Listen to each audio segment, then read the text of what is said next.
Hello, everybody, and welcome back to the Transatlantic Call-In Show. As I bump my desk and shake the camera, this is the show where you get to call in and talk to two trans people about all your questions, anything and everything trans-related. So, if you are a delusional, geriatric diaper-wearing president who thinks that trans people are confused about our biology, call in.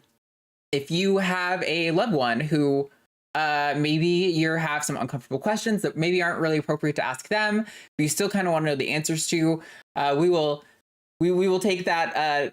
We'll fall on the sword for your trans loved one on those questions. We are happy to talk to anyone and everyone about all these questions. Doesn't mean it's always going to go your way. Doesn't mean we're always going to be super happy about the things you're saying, but we will entertain the questions. So as long as you're showing up interested in a respectful dialogue, we will be here with you. So I am steering the ship today. I am your host, Arden Hart, and with me is Stephanie Helms once again. Hey, Steph, what's going on? Hey, well, not too much, except for the news. There's all sorts of stuff going on. Hey, man, this is just the beginning. Trying to survive. I know. Can you imagine? It's just going to be. Yeah, I've lived a long time, and this is. Most of my life has been blissfully unaffected by society at large, and it's dealing with being trans has been a matter between me, my friends, my coworkers, my family, and that sort of thing. But now it's a whole media operation that basically is directed at making a big deal out of what's really nothing. Yeah, it's very frustrating seeing everything coming down, and I mean, like, it's a total joke, right? Because he's supposed to be the economic populist looking out for the working class man, and he's focusing on just very authoritarian elite. Like, he's protecting the elite. He's he's working with the Democrats to extend the tax cuts for billionaires, hoping to get more businesses in the US and promising them they're going to have the lowest taxes of any country on the planet if you come here and do your business in the US. But he is rescinding policies that control drug prices in the US, which means, the common man, the US consumer, is going to be paying more for those prescriptions. You mean price of eggs isn't going to go down anytime soon? Is that what you're telling me? The price of eggs is not looking like it's heading down anytime soon. Yeah, it's pretty concerning, but that's neither here nor there. It's probably the trans chickens that are causing this entire thing. Absolutely. Ever since they taught those chickens about gender, it's never been the same. That's right. So we have open lines. Number is 720-619-2288. Please feel free to call in. I saw an interesting person in chat talking about what was it? The potential change in medical research under this new regime. I would love to talk to you. That's such an interesting topic. I really want to have that conversation. So I hope you call in. If that's not you that I already see on the line. But yeah, so we're going to quickly check out a poll from last week.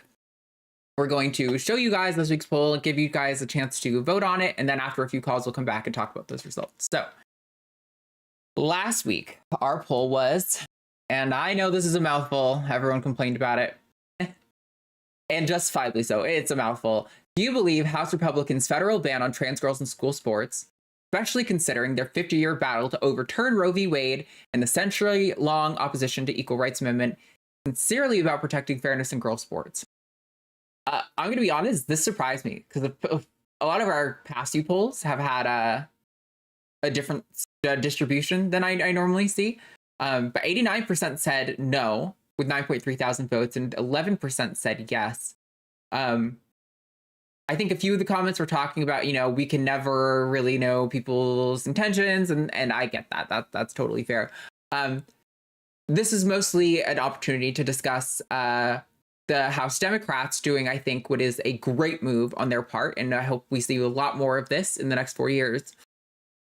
They framed this bill as the Child Predator Empowerment Act, basically kind of dogging on the notion that there's no enforcement mechanism for this. And so it kind of opens the door to any enforcement mechanism, including those floated in a few states with sports bans that would be like genital inspections or like physical inspections to confirm that they are female.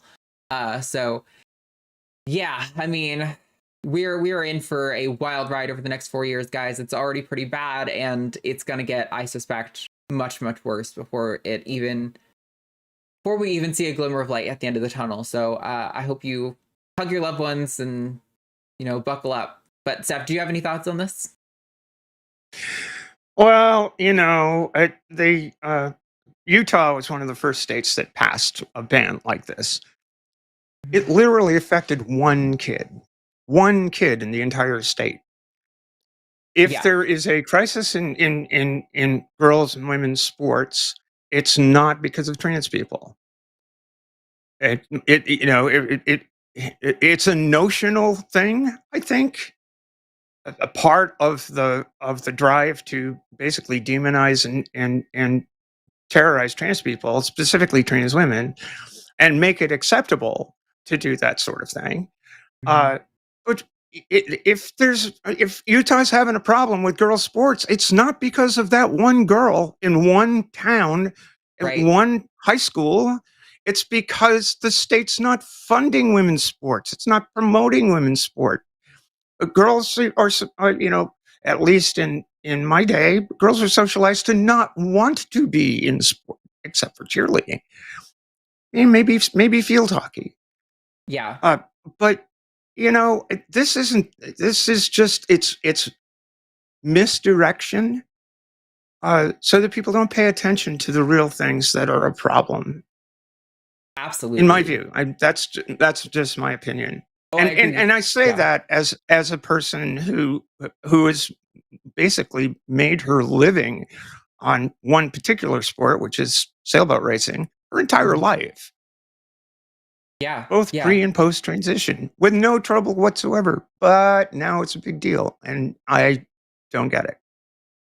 Yeah, I mean, I think you're absolutely right that it's being weaponized as a distraction from the things that are actually happening, like tax cuts for billionaires. Of the limited seats that Trump had on stage for his inaugural address, 5 of them went to the richest people on the planet. I believe I heard, correct me if I'm wrong, chat, take this with a grain of salt, that those 5 individuals collectively had 20% of the wealth that exists, which would be insane. Maybe that's totally off base, but that on checks the out globe. To me.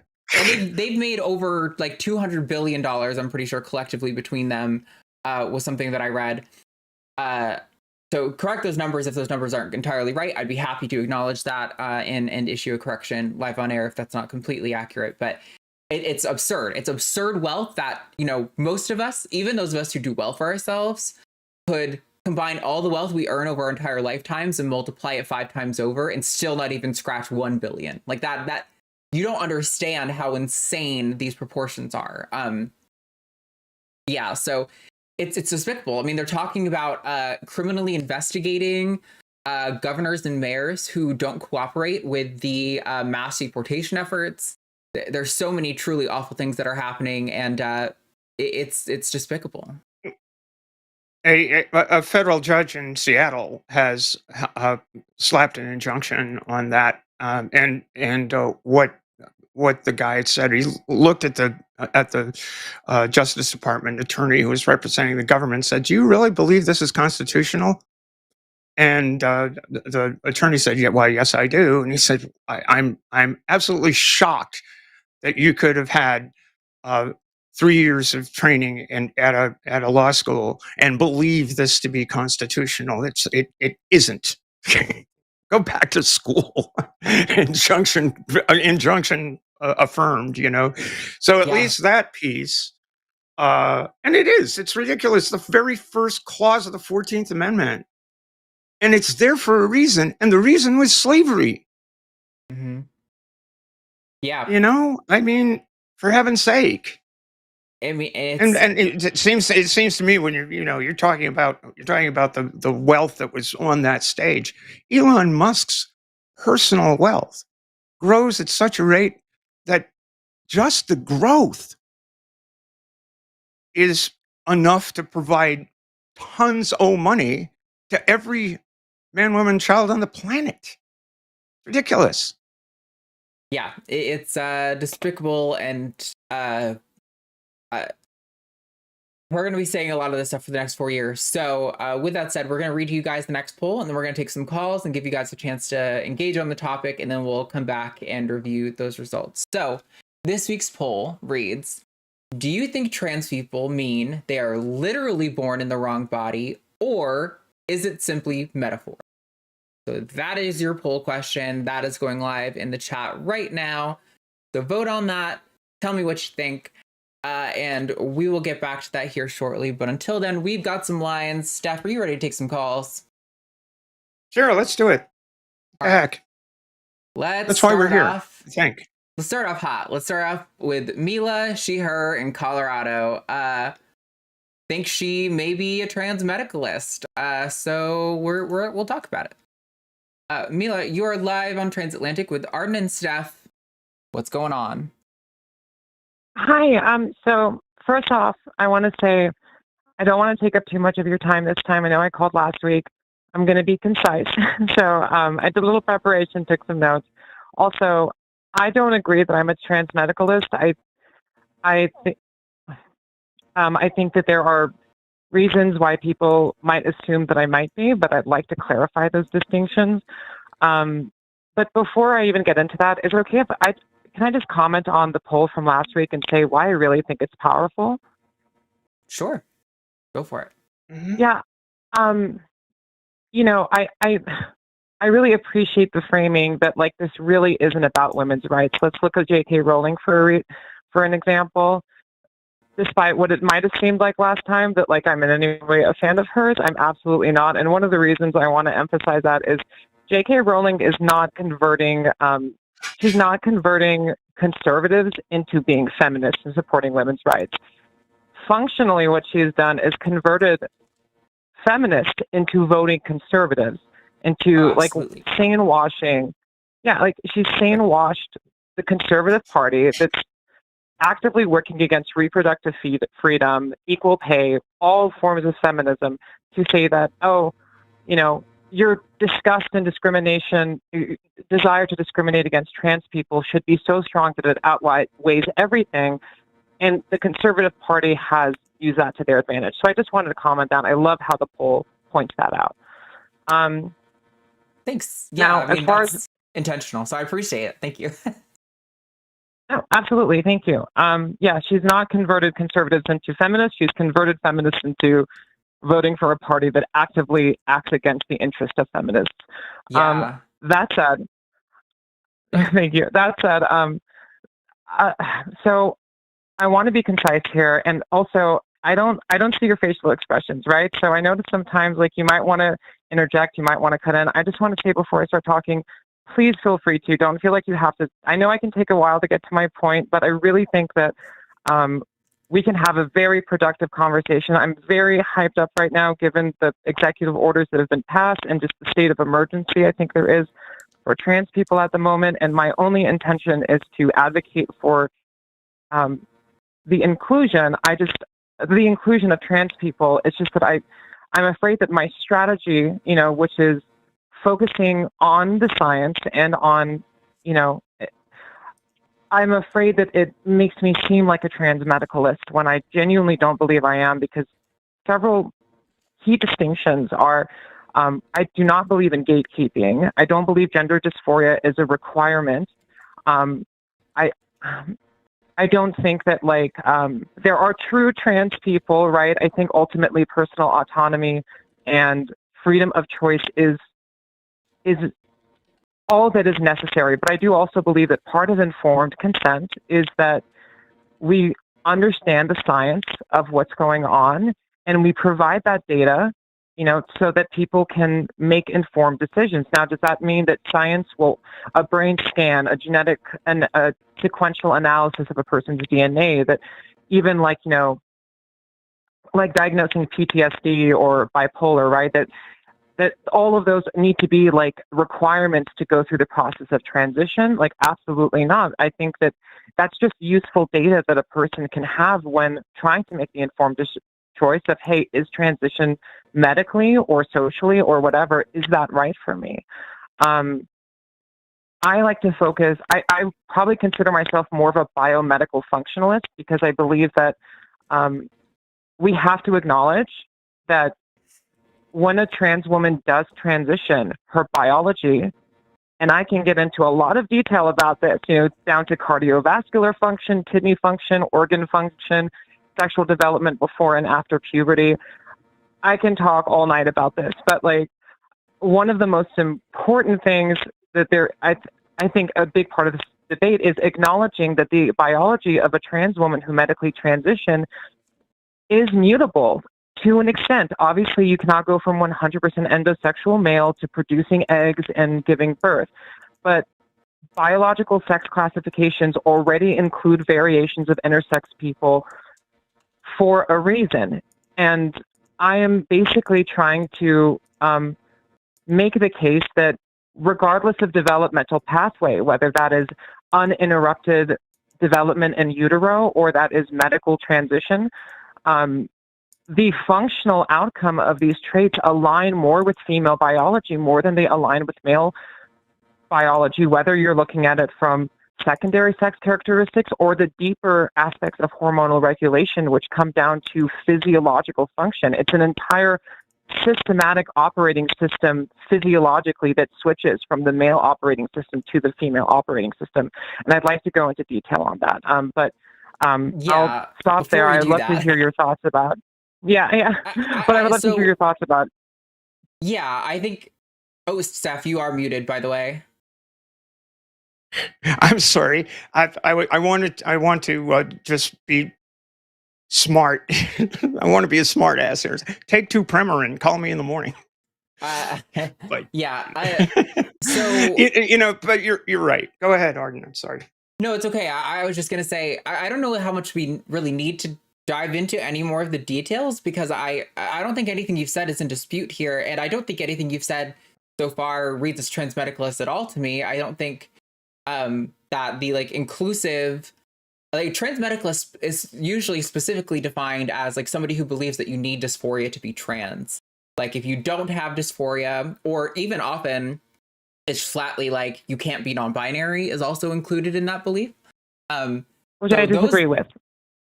Then I don't see how you could possibly be considered a transmedicalist. There's no the opposite of the transmedicalist position is not that you can't or shouldn't or that medicalized transition is not a relevant factor at all. I think it's just trying to say that that is not the only factor that matters. And I think you kind of cover pretty much everything that matters to me. Gatekeeping is really a problem, not inherently in medicine, but I think in this instance that, having cis people decide if we're trans enough, that's kind of where I see the issue with the gatekeeping and not requiring transphobia. And autonomy is all that's necessary. These are the notes I'm taking from what you've said. And informed consent is just understanding the science and making sure the person is aware so that they can make that fully informed autonomous decision. I think all of that is well within the bounds of the inclusive pro-trans position. And that's definitely where I stand. But Steph, do you have any response you want to? Oh, yeah. I mean, Mila, I agree with you. And I think that a lot of the stuff that you brought up are, in fact, if gender affirming care by way of hormone replacement therapy didn't work, nobody would do it. I mean, It's clear there are so many things that do change, and sometimes quite rapidly. Sometimes the changes take a while. It's the second puberty kind of thing. But one of the things that does change almost within 6 months is the VO2 capacity, the hematocrit levels of someone who undergoes testosterone reduction and estrogen replacement. It gets within the female norm within 6 months. So Can I speak to that a little? Sorry. you're really changing the way your body operates, and that's an issue. Sure, just go ahead. It's a shift in physiological operating system. I mean, the reason why Correct. we classify infertile women as biological females is because, or the gonads, right? Why do they matter in sex classification? They are a means to an end, the end being achieving a certain hormonal profile, because that hormonal profile, they don't just magically go around your body like growing tits, breasts, whatever. Like they work You're because fine. they actually go and Boobs. create epigenetic changes. Right, yeah. But they create epigenetic changes that instruct your body how to sexually develop. If sexual development was immutable, you would have the same degree of sexual dimorphism as a baby that you would at the age of 80, and that is not the case. As Right. you grow, sexual development is a process. That's why we go through puberty. That's why these developments grow. And that proves that, sexual development is a process that, yes, there are some immutable characteristics, but overall it is a developmental process. And interrupting the course of that development does change. And the reason I think I'm so often perceived as a transmedicalist is because I focus a lot on validating the biology of trans people with their sexual development. Last time when I called, I tried to make the argument about functional outcomes over developmental pathways. And I'm so glad there were people in the comments that pointed out that, like, hey, that mentality leads to eugenics. I know. That's why I brought up the heart transplant. That's why I brought up that, we could legally classify someone as blind because their natural developmental process with type 1 diabetes would be that they would go blind if they ate a chocolate cake. And they can only see because of insulin, because of, medical intervention that provides insulin. So really, they're biologically blind because that's their natural developmental pathway. It's absurd. If you can see, you can see. If you can take...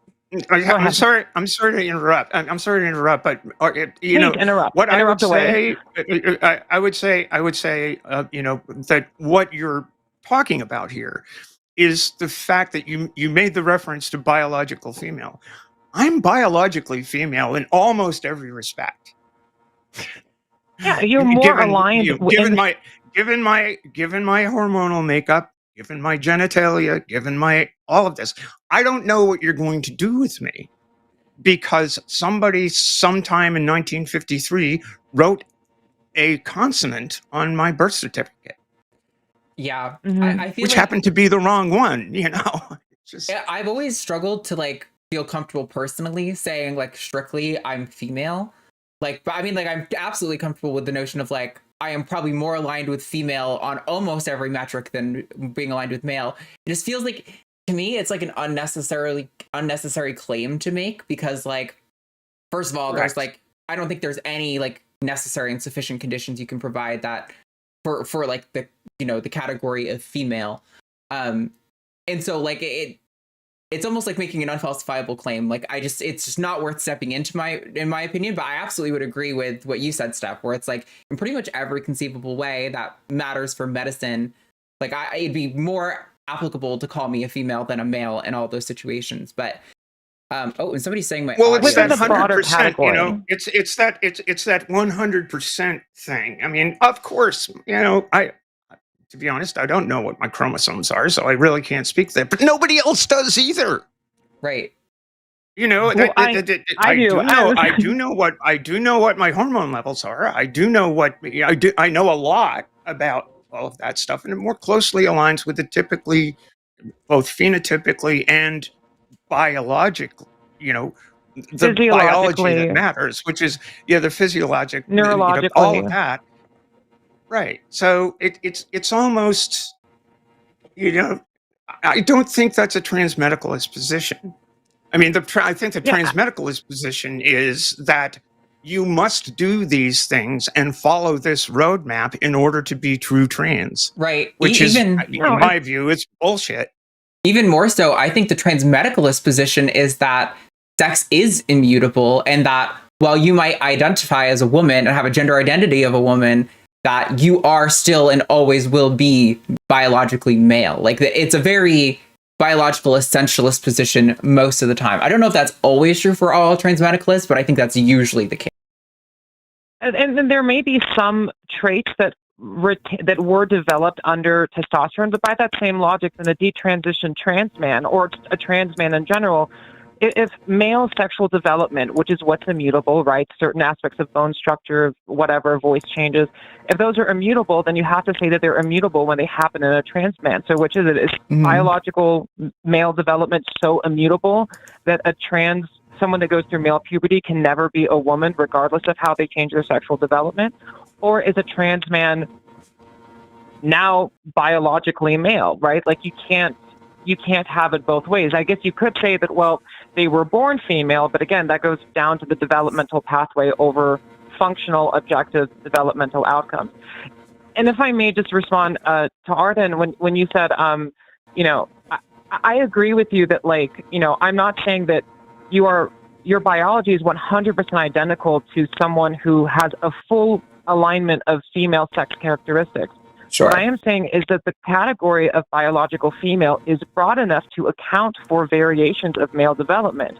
And this goes to show that the motivation is prejudice and an emotional, ideological disgust with trans people that motivates them to start with the conclusion that, oh, look, there's a woman that looks manly. She can't possibly belong in the category of female, so I'm going to start with that conclusion, and I'm going to work backwards to find any justification I can to make a scientific argument that she does not belong, because any metric you use can be applied to someone who was born female, but they make an exception in that case. Oh, well, you went through male puberty. Okay, so do trans men, but they're still women. Okay, well, it's gametes. Okay, well, there are women with complete androgen insensitivity syndrome. Oh, well, we'll make an exception for her because she was born that way. Okay, well, then we'll make an exception for, okay, well, there are people that, then it's whether or not you can reproduce, whether there's infertile women who can't reproduce. Yeah, but we can make an exception for them. They can make an exception for every single scenario until it comes to trans women, because what they're actually motivated by is not an intellectual scientific argument about how do we most practically, functionally, and usefully categorize people on the basis of biological sex.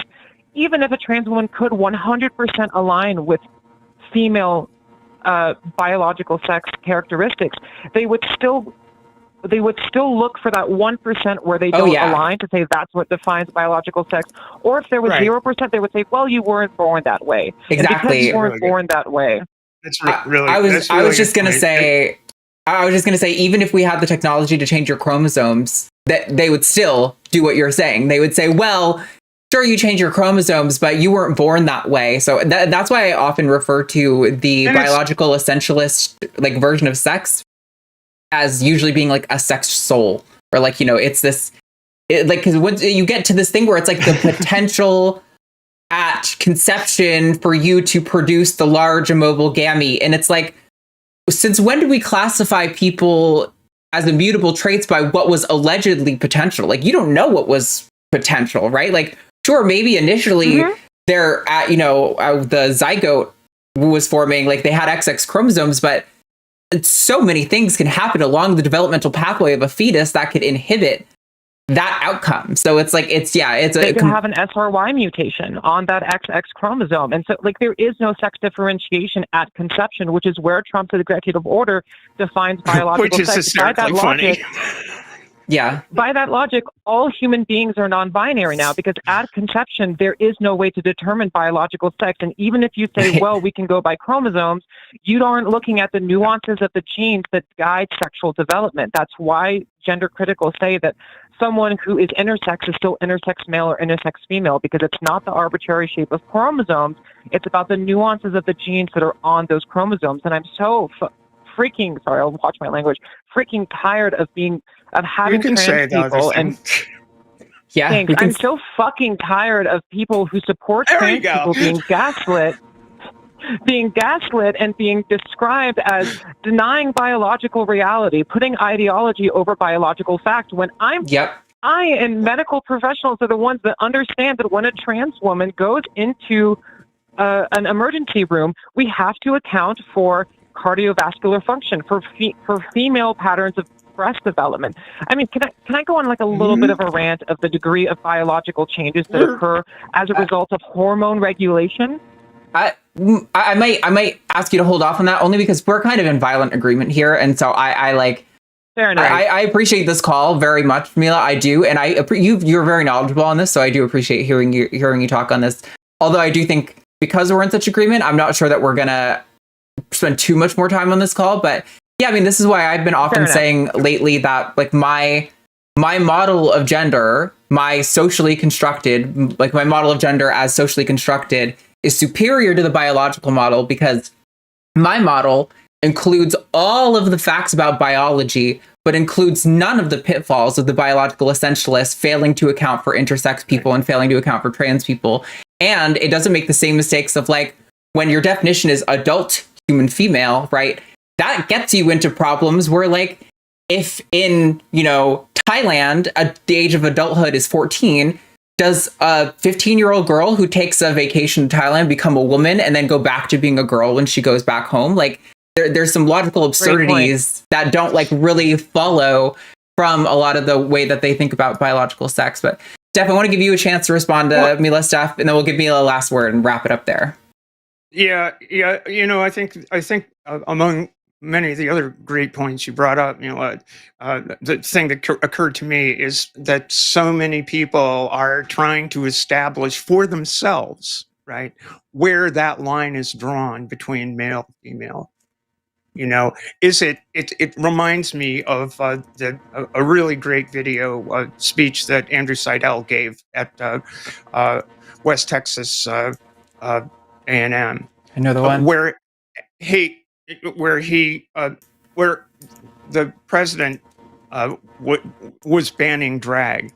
So Seidel put on earrings, and then put on a necklace, and then put on a dress, and then it's like, where do you draw the line? It's this drag, it's that drag, it's the other thing, and so what I see in a lot of this discourse around, even among allies, it's like, yes, you're a woman up to this point, and after that, you're not. And I think that's really, it's a curious kind of switch, and it illustrates the real difficulty of having conversations that try to take broad social categories and apply them to individuals.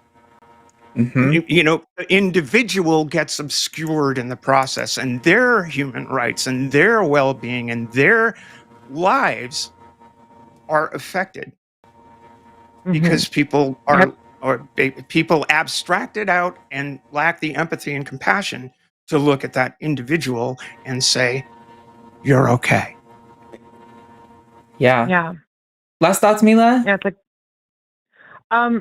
this will be my last thought. Last time I started the conversation by saying sex is real, and I want to clarify that the reason I bring this up is because my intention is to use the foundational premise of gender critical ideology to prove that their conclusions are inaccurate, and to get them to apply their logic consistently, which is the one thing they fail to do most often.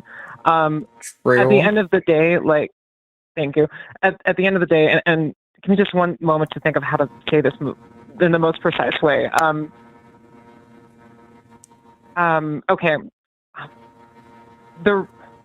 The reason why I think trans women are women is because I do think that sex is real, and because when we acknowledge the sex differences that occur through valid medical pathways, they are identical to the biological functions of any other woman. And that does not make me a trans medicalist, just like I wouldn't say that, that for some people it is not a choice to be gay, right? There are some people that get a little experimental to have some drinks and say, I want to try this and that. Everyone should be free to make their own sexual decisions, whether that's orientation or gender. My point is that for a lot of people, there is a neurological incongruence in the way their brain develops in opposition to the sexual development of their body. And that does objectively make it a medical necessity for them, even if I'm not saying that it can only be allowed when it's a medical necessity. I love it. Mila, I don't know if you do public speaking on these things, but I think you absolutely should. You're very knowledgeable and a very good speaker. So I appreciate you being here, and I appreciate the conversation very much. I appreciate you guys. You do great work, and thank you so much for the time. Have a good day. Bye. Bye. I think the thing that's really nice about that, well, I do like to have a conversation with people who disagree with us, obviously, is that often, like with callers like Logan from last week, I ultimately, my goal with people like Logan, right, when they're coming in asserting that, you know, bathrooms are determined by biology or something like that, my ultimate goal is to get them to the conversation we just had with Mila, where we're getting into the nuances of it. What is biology? Like, how do we actually understand these things? And like, are our definitions actually solid, or are there plot holes in these models? And it's frustrating because the dishonesty in the answers makes it so we can't even get to the point. Like, I'm trying so hard to like walk you there and on your terms, but their own dishonesty gets in their way. And it's nice sometimes to have an agreeable caller so that we can be like, this is like the thing. This is like the goal, generally speaking, of a lot of these calls. And so that was a great conversation. This is the point we wanted to get to with somebody like Logan, or, you know, very often on other channels with talking to theists, you know, you wind up having somebody say, I believe because I believe because I believe, you know, and it's just, you know, that's not really going anywhere.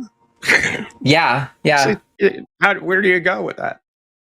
All right. So we're going to take some more calls and then we'll get back to that poll. I think next I want to take line 3. Sure, let's do it. This is Lumen. They, them in California wants to have a conversation about prepping for accurate information with Trump taking office. So I don't know if this is the chatter who was asking for a similar topic, but it's basically the same thing. So Lumen, you are live with Arden and Steph. What's going on? Hi, how are you guys doing today? Pretty good. I've talked to you before a few times, Arden, but under my old name, I went by Chase, but I changed my name, so cool. Right on. The whole time through my process. So I'm worried about, with Trump's executive orders. So, a little of my background that I've shared before, but real concise. Grew up Jehovah's Witness, didn't know anything politics. And, coming into this the last 2-3 years, just trying to learn everything. So I don't functionally know how much of this is going to actually go through, but I've been reading a lot about Hitler and, the playbook that he used essentially, and how similar things are and how crazy Trump's supporters are. And so I'm thinking about stuff like, leaving the World Health Organization and terminating DEI and getting the education department. Like, functionally, what is that going to mean for us? I'm trying to go to college. Is that going to mean that I'm going to start getting potentially disinformation? Or, how far back can this set us? How much should we expect? What ways potentially should we be fighting? I'm obviously trying to stay informed as much as I can, but it's so hard to be learning it and be fighting it at the same time. But I'm gonna do what I can. But I'm thinking if we start getting state media, and we're already seeing social media silencing free speech, and a lot of far right media on YouTube, but wondering what things are going to become illegal, and if we're heading in the direction of a police state, how can we stay well informed? Where can I be right now to keep up with the most accurate information on trans people as of right now? And then if things start becoming illegal to even be educated on this stuff, then what do we do?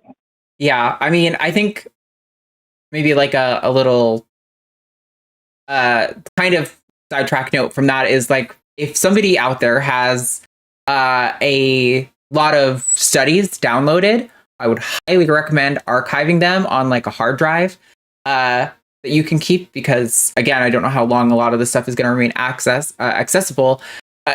not saying it will get taken down, but I think there's a, it's possible, kind of like you were hinting at, Lumen. So the big thing that I want to say on this is that I think there almost certainly will be an attempt to dismantle our systems of data and research and how we understand and how we come to be able to demonstrate a lot of things we believe, right? And a great example of this is that as RFK becomes our head of the Department of Health and Human Services, he talks about the benefits of raw milk, right? Steph and I were having this conversation in the pre-show.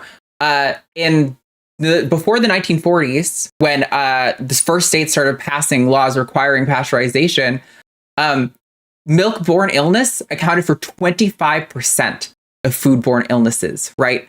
That is a lot. And that comes from raw milk, not being pasteurized, because while there may be ostensibly some benefits or nutrients that could be in raw milk that could be beneficial, it's not worth the risk of when it goes bad. And they're going to try to dismantle all of the very good evidence that we have on that. And that's going to be on vaccines and epidemiological research, and it's going to be on trans people.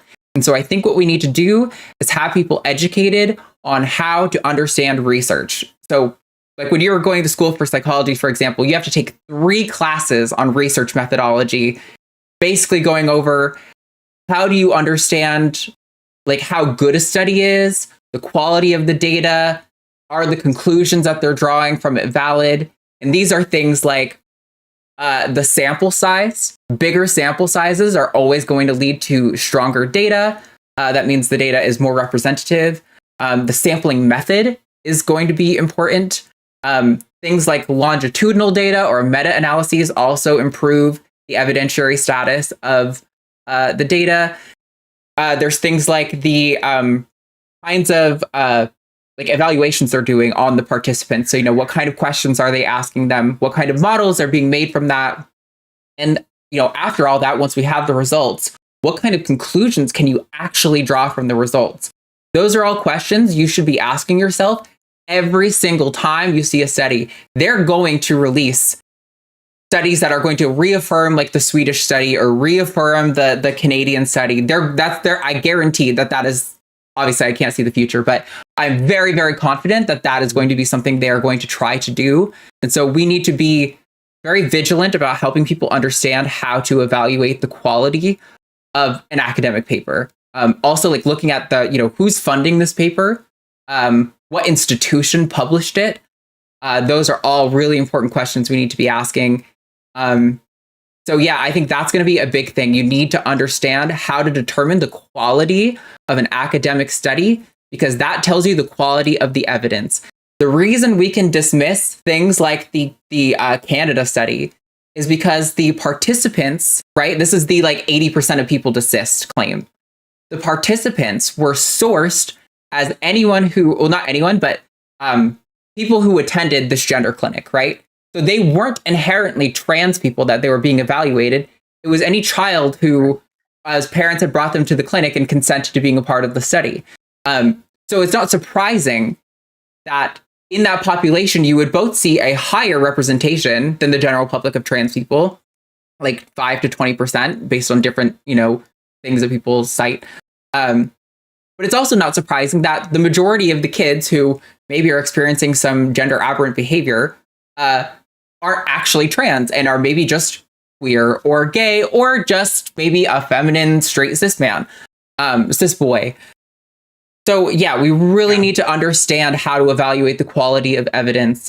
This is a really big thing. I'm sure there are good research methodology classes online that you could find, probably for free. I haven't looked, but everything's on the internet for free. So I would highly recommend looking into that. I know my brain is geared for research and academia, so I like that stuff, but it's very dry for a lot of people. So maybe that's the kind of content that's worth developing, is trying to explain that stuff to people in a way that's exciting. Yeah, those are my thoughts. Sorry, that was a lot, but go ahead, Steph. Yeah, I think that the Canadian, there was somebody knocking at my door. I don't know. Oh yeah. Sorry. The Did you need to Canadians, go take care of that, yeah, or no, I'm good. I'm good. okay? The Canadian study I think that you're referring to was Ken Zucker, who basically at the Canadian Institute for Mental Health in Toronto Hmm. was a practitioner of conversion therapy, among other things. And, Yeah. and you know, and all good things come from Cam. Ray Blanchard, same basic idea. You're going to see a revival of, as you were saying, Arden, you're going to see a revival or pushing these really garbage proposals from 20, 30 years ago. And even the whole rapid onset gender disorder thing. This is Yep. practiced. They are trying to do this. And what we need, in our conversation before the show, what we need is the the American Psychiatric Association, the College of the Endocrine Society, and all of these associations who have spent the time and done the real research that is peer reviewed to speak up and Hmm. say this is the real deal. And I have quite a collection of that. I did some collections of real studies around the sports issue for US Sailing when we were debating this issue as to how to proceed with all this stuff. And so yeah, you're right. Download this stuff, read this stuff, and read the studies critically. Look into where the funding came from, is there an ideological axe to grind? And I think it's worth remembering. You brought up the funny little guy with the funny mustache in a Central European country in the middle third of the 20th century. I think it's really important to remember the first thing that he did, the first place that they went with the brown shirts and the funny armbands, was the Institute for Sexual Research. We lost decades of real research First person to ever get undertaken. bottom surgery was never seen again after that day. Don't know what happened. We lost decades and decades and decades of research because of that. And yeah, you're right. That is definitely where this is going. So hopefully that was a lot. Yeah, Hopefully not to scare you, but yeah, I want to hear your thoughts, Lumen. Go ahead. well, I think it's kind of touching near what I'm worried about. But I think, and I could completely be over worried, but I think in unprecedented times, you never know how much is too much to worry. But I'm thinking, like, if the administration starts deleting all the research in the same way that they did in Germany, and they start putting forward biased studies, starting with the conclusion and looking for things to validate what they want to see instead of having unbiased research. Mhm. And we don't have any future studies to combat the misinformation, at least not locally. That's kind of more the concern I'm thinking, because I understand. I mean, I need to do more studies, but for the most part, I generally understand how to kind of source through studies and, the bias points and what's anecdotal and, all of that. But I'm worried about if we lose our ability to continue doing accurate research and start going down the realm of only biased research, and then we have nothing to combat other than things that have been deleted off the internet. And again, I could be overthinking this. We might not be heading that route, but I don't know how much of this we should be thinking about. You're muted, Steph. I keep doing that. Right. I think it's really important for the major medical associations to start taking a stand, because their livelihood is going to be threatened.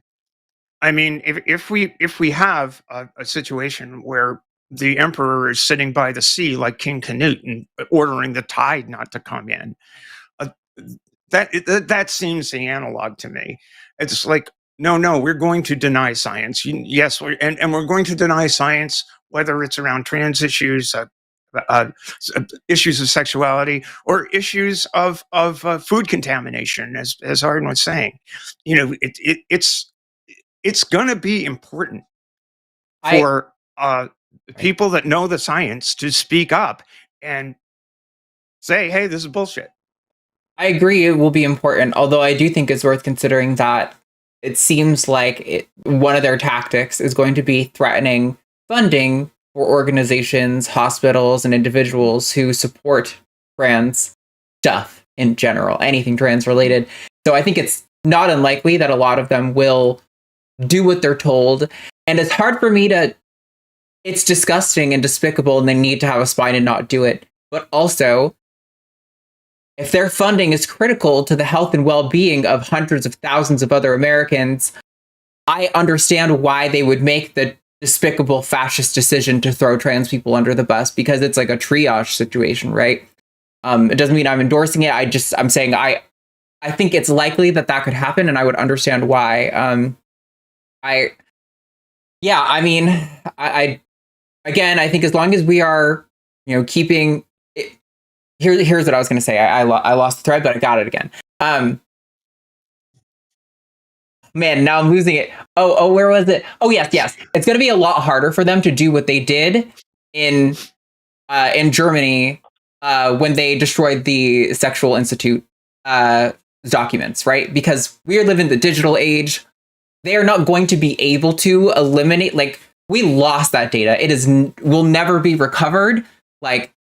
Several years of the introductory data on trans and queer people will never be recovered. This data, they can remove it, but I think it's going to be almost impossible for them to completely destroy it in such a way that we will never recover it. So if there's any solace, once we have found a way out of the fascist fucking hellscape, if we ever find a way out of the fascist fucking hellscape we live in, I don't think it's likely that we're going to be starting from zero in the same way that we did, following the destruction of the Sexual Institute in Germany. So I think there is some positivity to hold on to here. It's not all doom and gloom. I just want us to be realistic about like I said, I think it's going to get much worse than it is now. And it's pretty bad after Trump's first round of executive orders. So I think a lot of this stuff is likely. I don't know what's going to happen and what's not, but it's going to be almost impossible for them to accomplish what they did previously. So I think that is the one sort of saving grace. And that's why I'm like, if you have downloaded studies, if you've paid for them, or if you're at a university, save them on a hard drive, keep that somewhere, like one of those nice little cool hard drive storage unit things. Fucking keep it all safe and out of somewhere where you can get to it. That's going to be the kind of thing that lets that data survive long term. But yeah, is there anything else you want to add to that, Lumen? Hopefully we answered your question to some extent. I was going to say, do you think realistically that, let's say we still have accurate information, is there potential that it becomes either we're so filtered because all the CEOs are seemingly buddies with Donald Trump, and we're already seeing a lot of censorship online, either making it illegal to spread this information accurately, like in the way that you guys and other activists do, or just maybe not making it illegal, but we're so censored.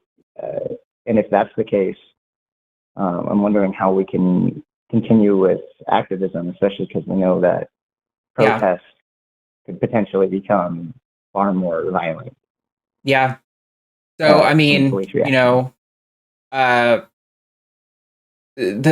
it's very possible, is what I'll say. I mean, despite the denouncing of Project 2025, they have been heavily involved with all of Trump's first round of executive orders. They read almost word for word, like the ones that they purported that they would give him. Is it possible that we're going to see some sort of law about how speaking about how transgenderism, which is not a thing, but that's how they're going to talk about it, is pornography, and the propagation of pornography is a criminal offense. That's entirely possible. I don't think that's too far-fetched to suspect is a possibility, but we're not there yet.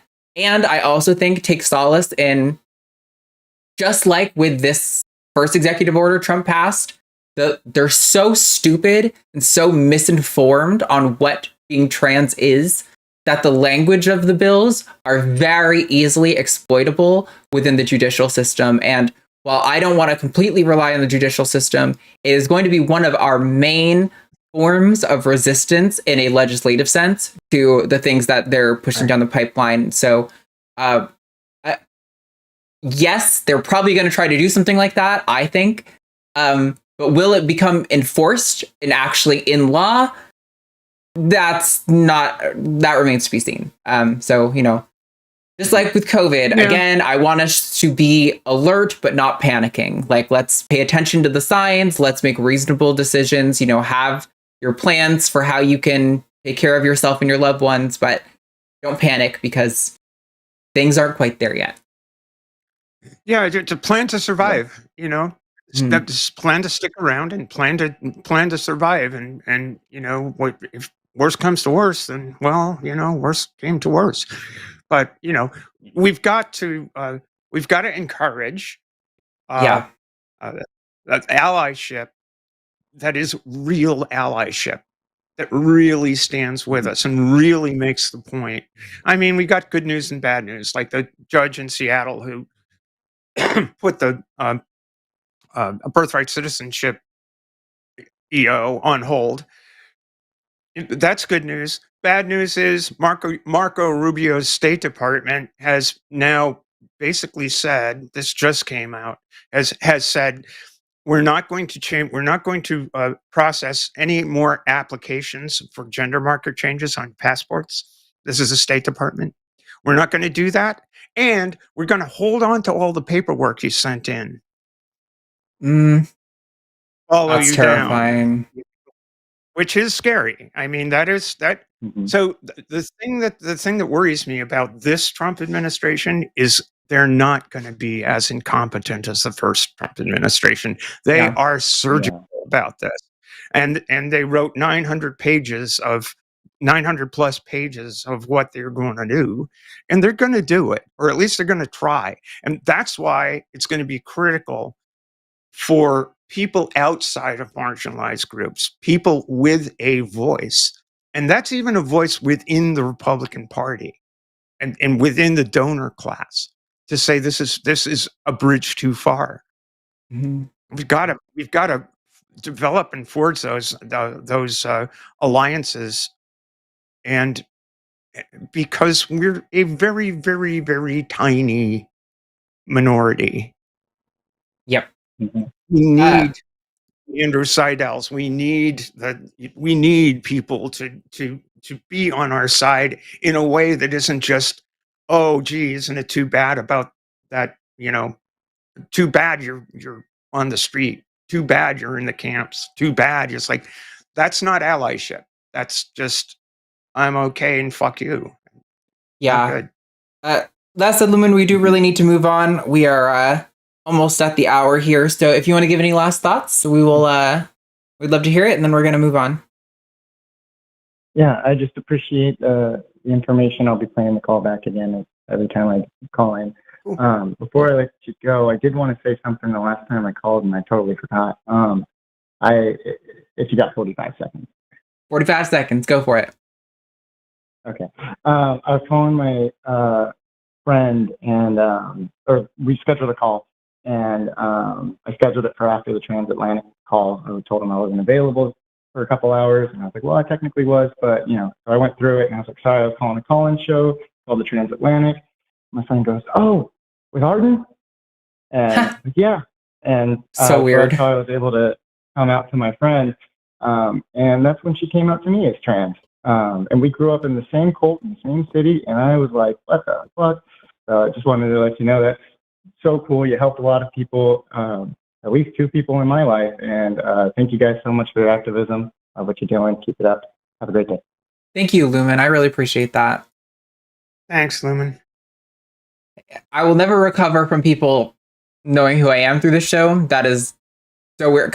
So like, I started doing all this through COVID. So like, I very rarely, if ever, get recognized, and it's almost always as an extension of that. I think maybe one time someone has recognized me that wasn't through like, are you Matt Dillahunty? Oh, and you're also that person that's associated with him somehow. Yeah, that's so weird. I'm glad to know we're helping people. Okay, we got to look at the polls. I did close the lines, so if you've talked to our screener, you can hear me right now. You're in the host queue. We will get to you. But we are at the hour and we have full lines, so I don't think we have time for any other calls. I also think it's funny because there was an hour and 15 minutes of open lines, and I've seen so many people in the chat being like, there's only man and woman, only two genders, LOL. Just trolling in the chat. You guys had an hour and 15 minutes to call. Why are you such fucking cowards and so incapable of defending your position that you're just going to sit and chat and whine and cry? Am I really so scary that you just can't talk to me? If your position is so good, why don't you just make me look like a fool in front of, what, there's like 400, almost 500 people in chat or watching live? Yeah. Maybe they don't want to beat up a lady. I don't know. Maybe that's it. Yeah, clearly. All right, so we have a poll to look at. So, where's the right button? Here we go. Do you think trans people mean they are literally born in the wrong body, or is it simply a metaphor? So, I'm surprised by our chat poll results. 67% said it's a metaphor, and 33% said it's literal. So that's baffling to me that 33% of you could think it's literal, because this is like a skeptic atheist channel. So I assume most of you don't believe in like a soul. While being in the wrong body is a great metaphor to describe the experience of gender dysphoria, there is no such thing as a wrong body, just like there's no such thing as a right body. There are simply bodies, and there are individuals who, like, you are the conscious entity that is like, you're the ghost in the shell, so to speak. I just said there's no souls, and then I used a soul metaphor. I know. Right. It's hard to get away from, you know? It's hard to get away from. It is absolutely a metaphor. 100% of the time, there may be some few individuals who mistakenly think, due to religious influence, that they have a female soul and that their body was literally mistakenly given to them. But I don't think that position represents any meaningful part of the trans community. I think overwhelmingly we all know that this is a metaphor used to explain what it's like to be a trans person. And the reason I brought this up is because in the text of the executive order that Trump passed, they claim that gender identity, like ideology, is internally inconsistent because it rejects biological sex as a useful concept. It doesn't at all. But it requires biological sex for the to get this notion of being in a wrong-sexed body. So the reason I brought this up was to talk about the fact that there is not a wrong-sexed body. That is not the trans position. That is simply a metaphor to explain the experience of having gender dysphoria. I don't know, maybe Steph thinks it's literal, and maybe I'm totally the weird one on this, but... No, I don't think it's literal, and I think it's a very strained metaphor that people have used. I mean, it's kind of old timey. It's that we've heard this sort of thing. It's like Jan Morris used it, in her book ages ago, and I think it's because it's to describe the trans experience, or a trans experience, or the transpositions is almost impossible, because everybody experiences it differently. There's no one way to do it, and I find it really hard. I don't know. I honestly have no idea how come this my outlook for my entire life has been along these lines. It's not. It's just that, you know, a strong internal feeling that has been with me for a long time. Now, I don't think I don't believe in souls either, or heaven and hell, or, you know, or God is putting me to trial in some bizarre way. The phrase is somewhat useful because sometimes you just feel estranged from your physicality, but that's not it. It's not the wrong body, because it's my Right. body. It's always been my body. I mean, I've changed it, you know, to make myself more comfortable in it. Yeah. As a, you know, and walk through the world uh, without without an aching feeling of being wrong. Yeah. It's just so inadequate. It's just a really inadequate way of expressing it. So Right. whatever. But Like, it's also something that the phobes just seize on. mhm. That's impossible. It's not the wrong body. What are you talking about? That can't possibly be. It's like, yeah, well, that's not the point. So I think it's worse than not useful. I think it's detrimental because it offers an easy line of attack. It's, Yeah. oh, you must be crazy. So There's a chatter, right? And they're saying, but if you put your brain in a different body, wouldn't it fix it? Therefore, the one it's in is wrong. You are mistaken about the concept of right and wrong.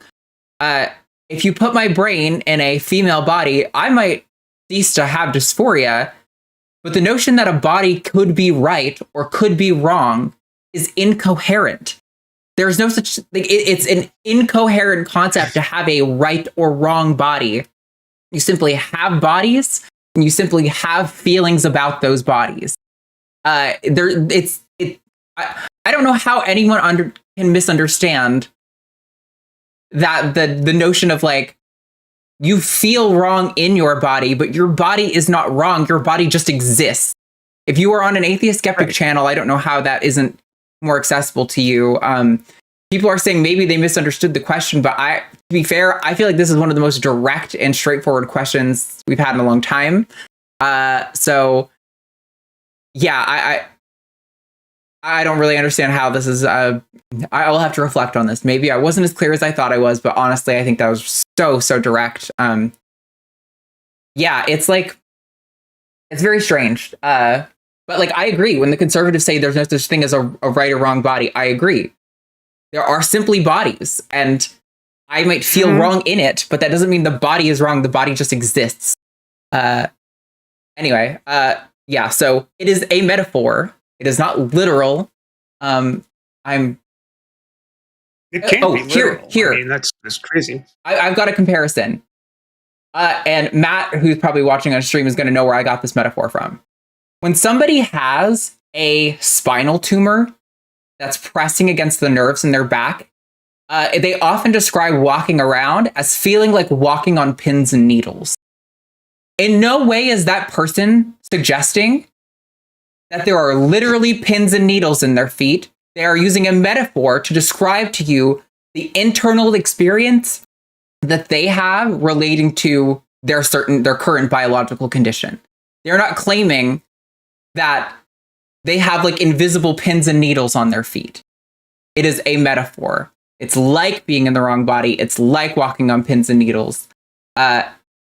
Yeah. So, man, I'm really bothered that our audience didn't get that. And I guess I'll have to reflect on the extent to which that's my fault. But I thought that was going to be one of the easiest, most straightforward ones we've ever done. Okay. Anyway, we've got callers.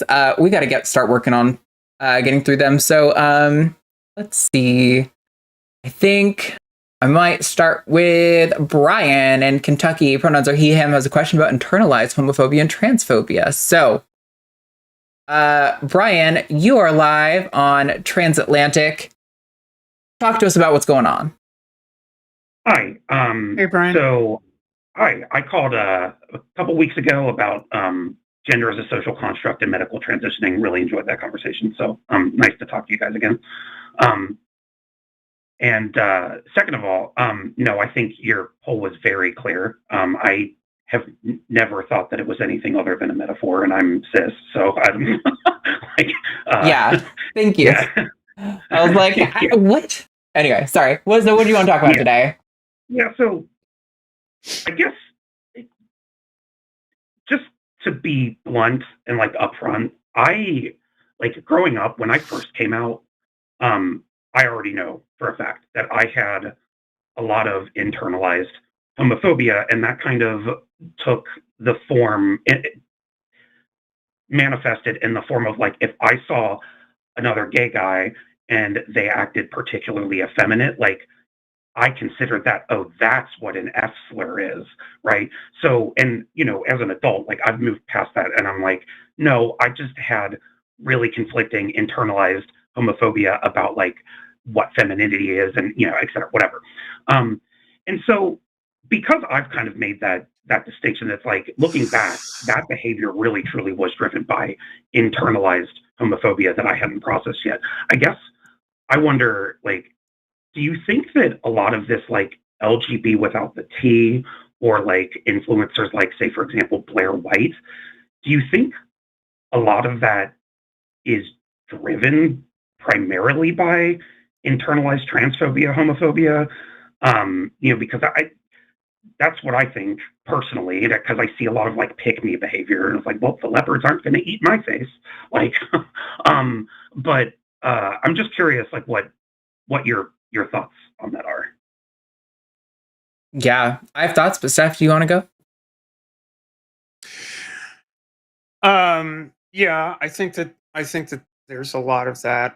I'm also in the case of people like Blair White, Buck Angel. It's like I got mine, and I'm rolling up the ladders. Yeah. And it's really judgmental of other people. That it leaves a bad taste in my mouth. But yeah, it is a struggle, I think, to come to terms with being trans over time, and I think that if in the process of seeing of taking that journey, you wind up saying, I'm the only one who ever did it right.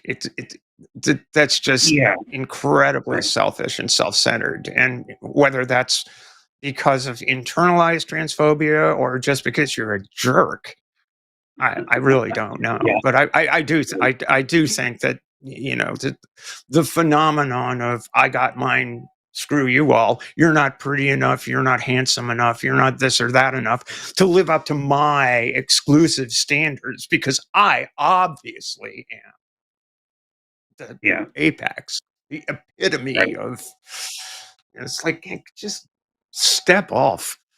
Yeah. Yeah. I mean, I was like, I've talked about this on TACIS many times. I was trans medicalist early in my transition, and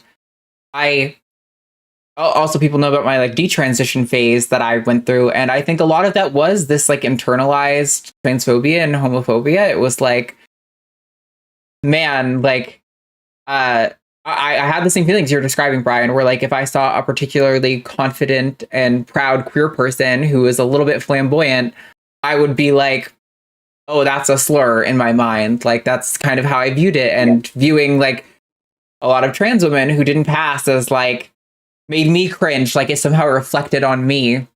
But that's clearly the reason it made me insecure, was because these people were confident enough to be who they were, in spite of whether they passed or not. They didn't care. They were like, I'm just going to be me.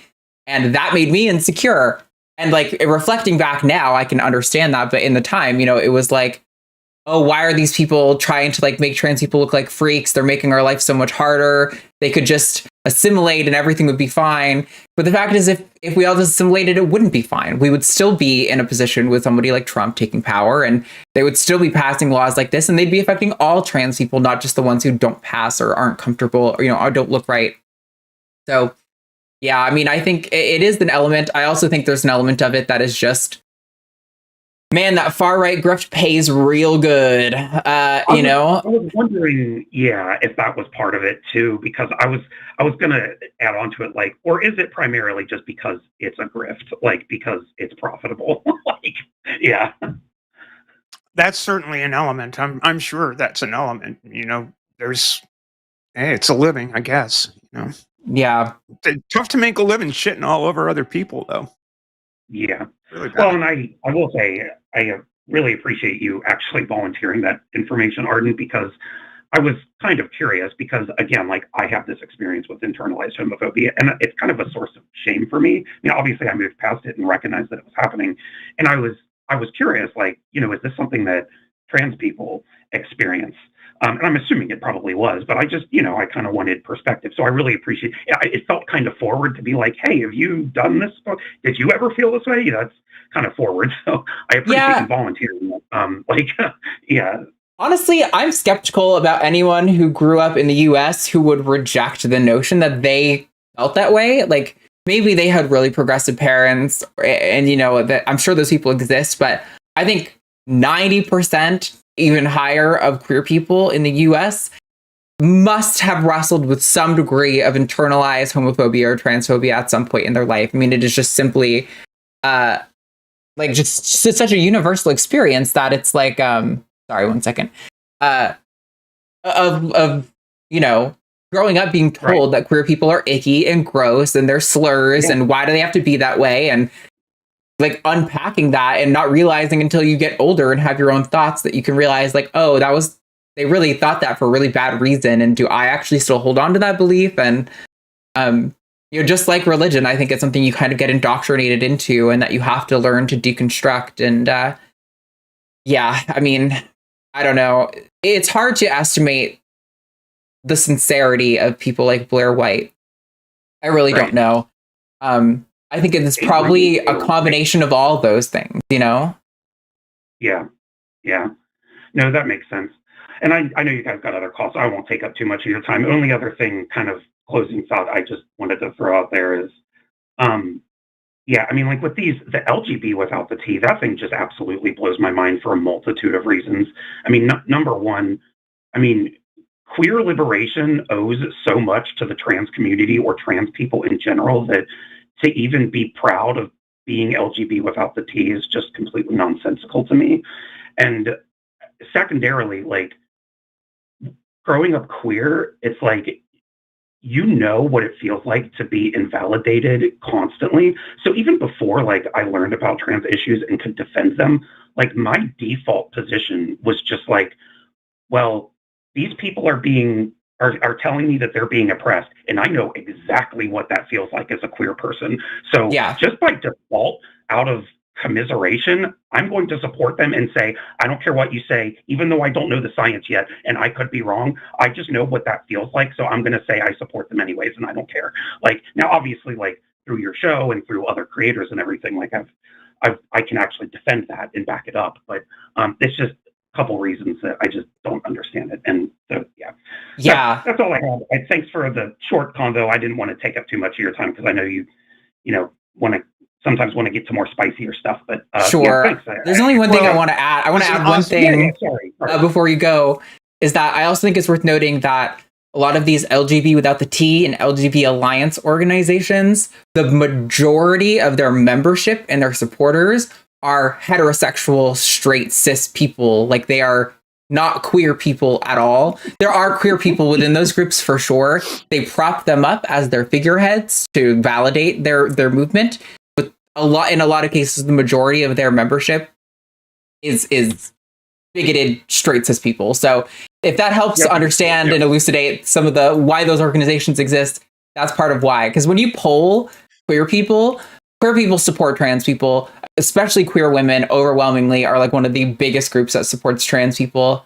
It is just a hilarious joke that it's a it's a classic strategy of divide and conquer, because if we're a minority of a minority of a minority, then it's a lot easier to to basically cut down the size of anybody who will support either of us. It's the old Ben Franklin thing. We got to hang together. We'll all hang separately. We need each other. Yeah. Yeah. No, 100%. There's a African American essayist that I remember reading, and she said something to the effect of like, equality is for everyone, or it is just short-sighted benefit for a select few. Like either it's for everyone or it's for no one, basically. And yeah, it's true. And to your point, Arden, I kind of forgot. You're right. And I've heard too that like a lot of those LGBT without the T organizations are heavily astroturfed. Like heavily. Like so. Yeah, that makes sense. So, but thanks for letting me just take your brain, chat for a couple minutes again. Really appreciate it. Again, yeah, I appreciate it too. Thanks, Brian. Have a good day. No worries. Yeah. Thanks, Brian. Thanks. Alrighty, real quick before we move on to the next caller, I want to remind you guys that we are going to read super chats. All super chats of $5 or more will be read live on air. So if you want to make us say ridiculous things, you can do that. Also include your hashtag Team Arden or hashtag Team Steph. Whoever loses gets the least votes, least amount of hashtags, is going to have to say the most ridiculous or defend the most ridiculous position for 2 minutes at the end of the show. And that is one hashtag per super chat. And it has to have the hashtag. No hashtag, no vote. Also, like and subscribe. It's totally free and helps the channel. You don't have to send a super chat. All of those things, all your engagements and your clicks and stuff help the algorithm. So please click around, keep us afloat. But yeah, we've got a bunch of other calls. Let me see. I guess we can take these probably in the order they came in for the rest of the show.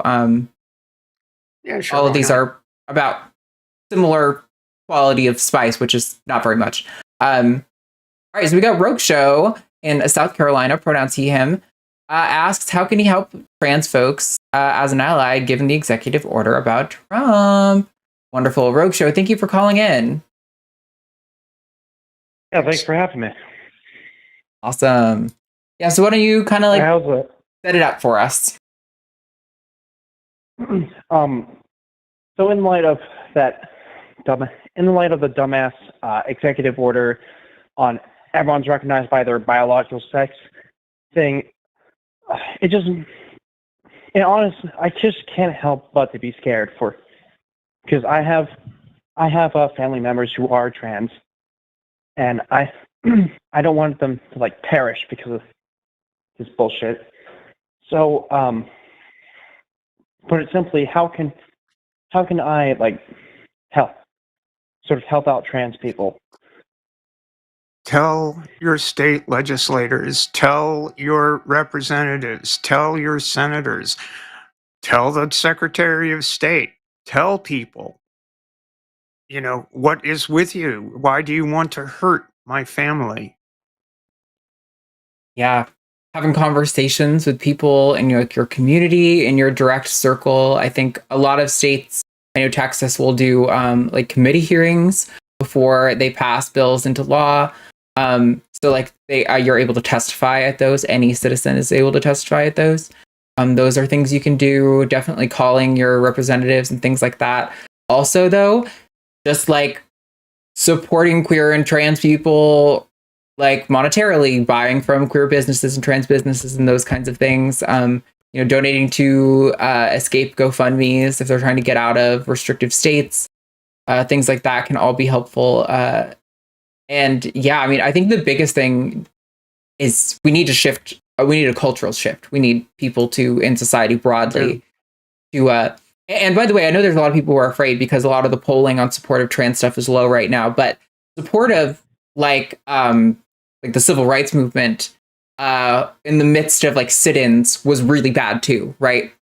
In the midst of people fighting the hardest for their rights, on the verge of them being secured in law, is often when the support is the lowest. So don't completely lose hope. But yeah, I mean, to me, talking to the community about it is the biggest thing, because it's that cultural shift. If people in your circle understand like what trans people are going through, what they're actually asking for, they're not buying into misinformation, or at least they've heard the counter to the misinformation, because in so many instances, they've never even heard the other argument.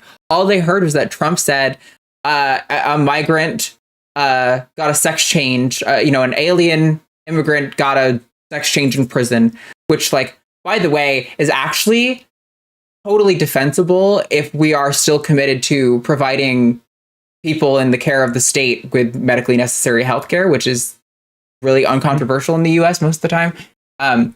But like, that's all they've heard. They haven't heard about, how thorough the diagnostic process is, such that so few kids are actually getting trans healthcare. And when they do, how much it improves their quality of life, and, how often they end up staying aligned with the trans identity and things like this. These are things that people don't hear about and don't know. So I think really hammering home those messages is really helpful. So yeah, those are my immediate thoughts. How does that land with you, Roadshow?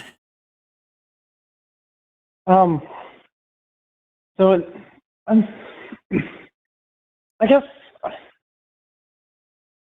I would obviously love to attempt that. The community part for me, I'm probably gonna have a harder time with, because I'm not very. I don't go out a lot. Sure. So could I just like try to do? So would you like suggest like social media?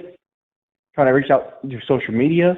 I mean, that could be helpful for sure. I think part of the problem is that all of our social media platforms are pretty corrupted right now. So your ability to reach people in a meaningful way is kind of limited. It's like the misinformation about us spreads at 1,000 miles an hour, and it takes about a year for us to unwind one of their claims thoroughly enough that they stop using it. So it's not the most effective method. I understand. I also don't go out very much, so I relate. I think there are like community events that you can look into. I mean, like the things that might be organized by like left organizations in your area. If you live anywhere near a metropolitan area, there's almost certainly some group that's organizing around you. Those could be things you could try to get involved with. But yeah, I mean, if you're not willing to go out in public, I definitely think calling representatives and like sending letters and things like that, those are probably going to be more powerful ways to affect change. Yeah, everybody's got a different role to play, and I just think you do what you can, where you can, when you can, and do your best, and keep it in mind. Don't think that there's nothing to be done. There's always something, whether it's your within your own family. Just like, look at I know you need some help right now. I'm here for you. Just call anytime. Whether it's for emotional support or financial support or just a nice warm hug or something. Just do what you can, where you can, when you can. Don't stress out over it, because that's not gonna do you or anybody else much good. I mean, I like to say, people will say, well, you're an activist. No, I'm just a trans person who has enough of an ego to think she can make a difference on a show like this, or later on the transpositions covering this sort of thing. I do what I can. And, there may come a time when I can't do anything more, and I just fade. And at which point I'm going to rely on my friends to see me through that time. You can't do a hell of a lot more than what you're capable of. Just can't. Yep. So. For the record, I am scared, but I don't want to just sit there. I don't want to just sit there and say, "Oh well," or just lose hope. I want to be one of those people that lose hope. Don't lose hope. Definitely don't. We're there. We're not there yet. We are gonna, we're gonna keep speaking and having, playing trivia and going out to, here and there and working, just being Just being is a radical statement at this point. So that's where we are. That's where we're at. Don't lose hope. Yeah. Go have fun. Dance. I don't want to be part of your revolution if I can't dance. I love that.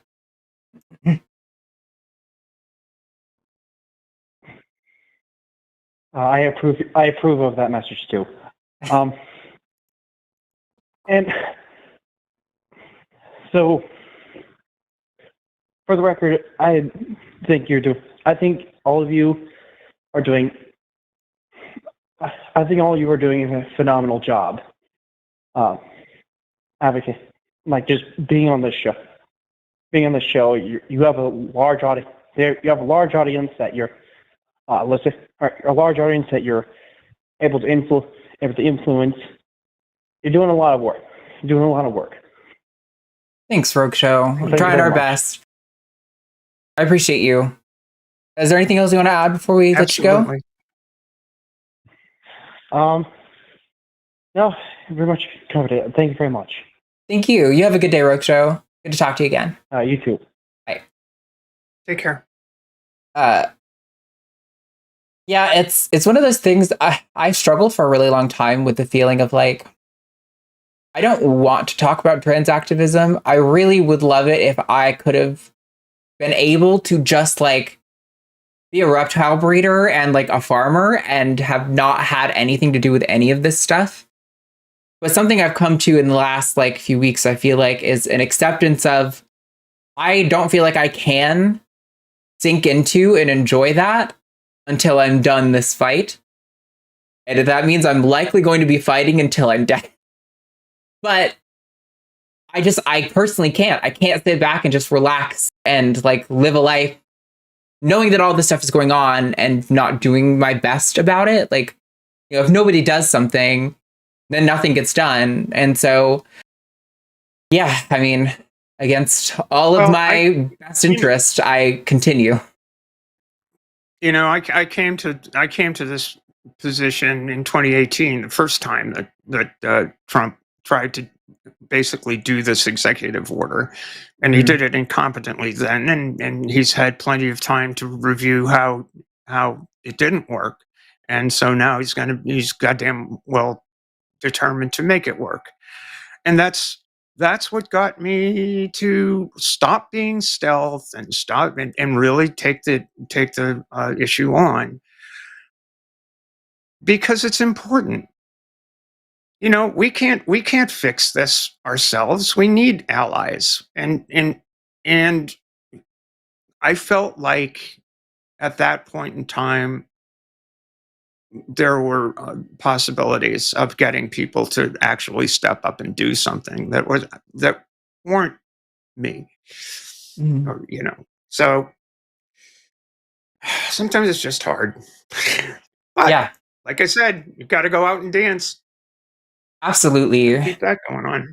Honestly, that was my favorite part of my friend's wedding a few months ago, and I've got like 2 weddings this year that I get to go to, and I'm like, I just want to dance at a wedding that there's like a raw joy in that, where it's like everyone's happy, it's all about love, and then you just get to have fun and boogie, and that's like, you know, yeah, it's unbridled joy. Yeah. All right. We have 3 more callers that we're going to get you before we wrap up the show today. So starting us off is going to be L, pronouns she, they, in California, wants to talk about delaying physical training until after the 2-year requirement for trans athletes to place their identified gender.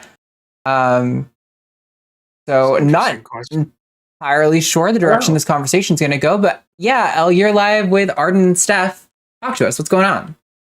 Hi. So I just kind of had like a thought that was sort of like kicking around in my head, because I have recently been considering getting into like competitive, well, not necessarily competitive, but getting back into some sports, target shooting and mountain biking in particular.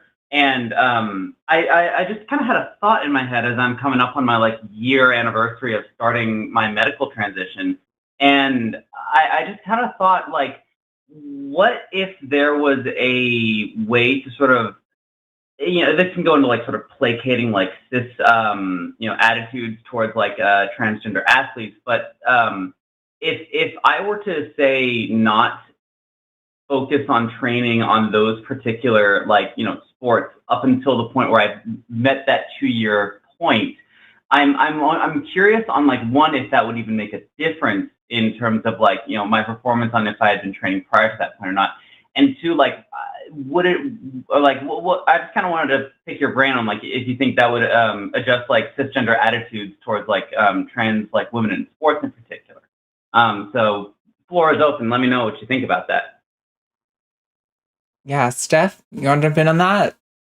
Or was it an athlete? Token athlete? As to will it affect the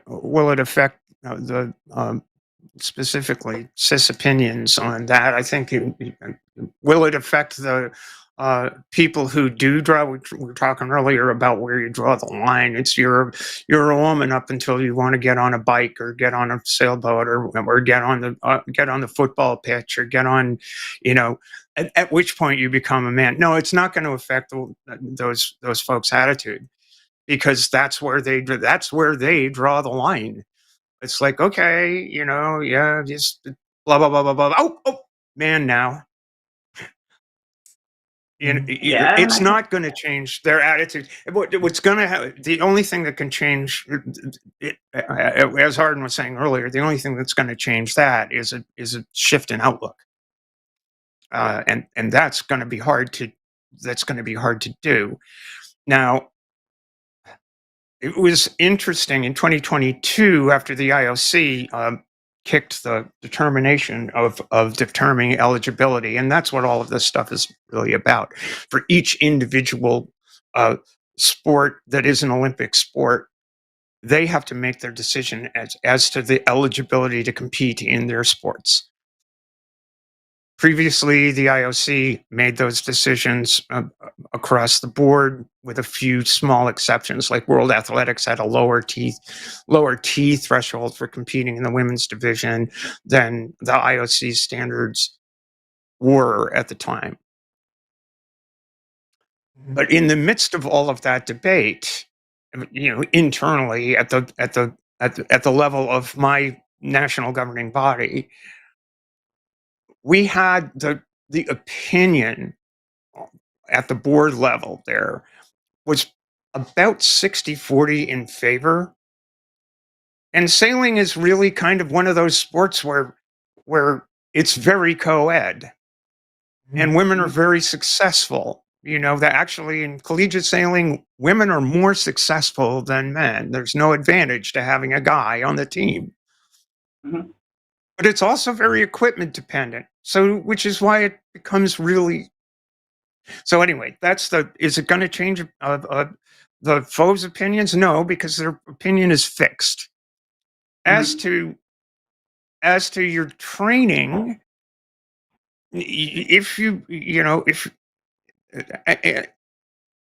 your medical transition is progressing along, I think you need to sustain your training, because you're going to have to learn how to dance a little differently.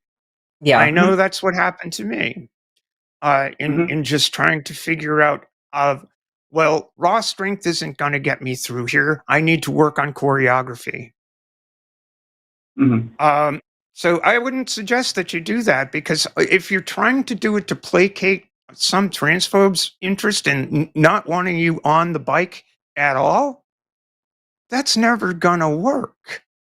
And the only thing it's going to do for you is it's going to delay your learning how to pursue the sport as you with a new physicality. So I wouldn't suggest you do that either. I don't know. How do you feel about that, El?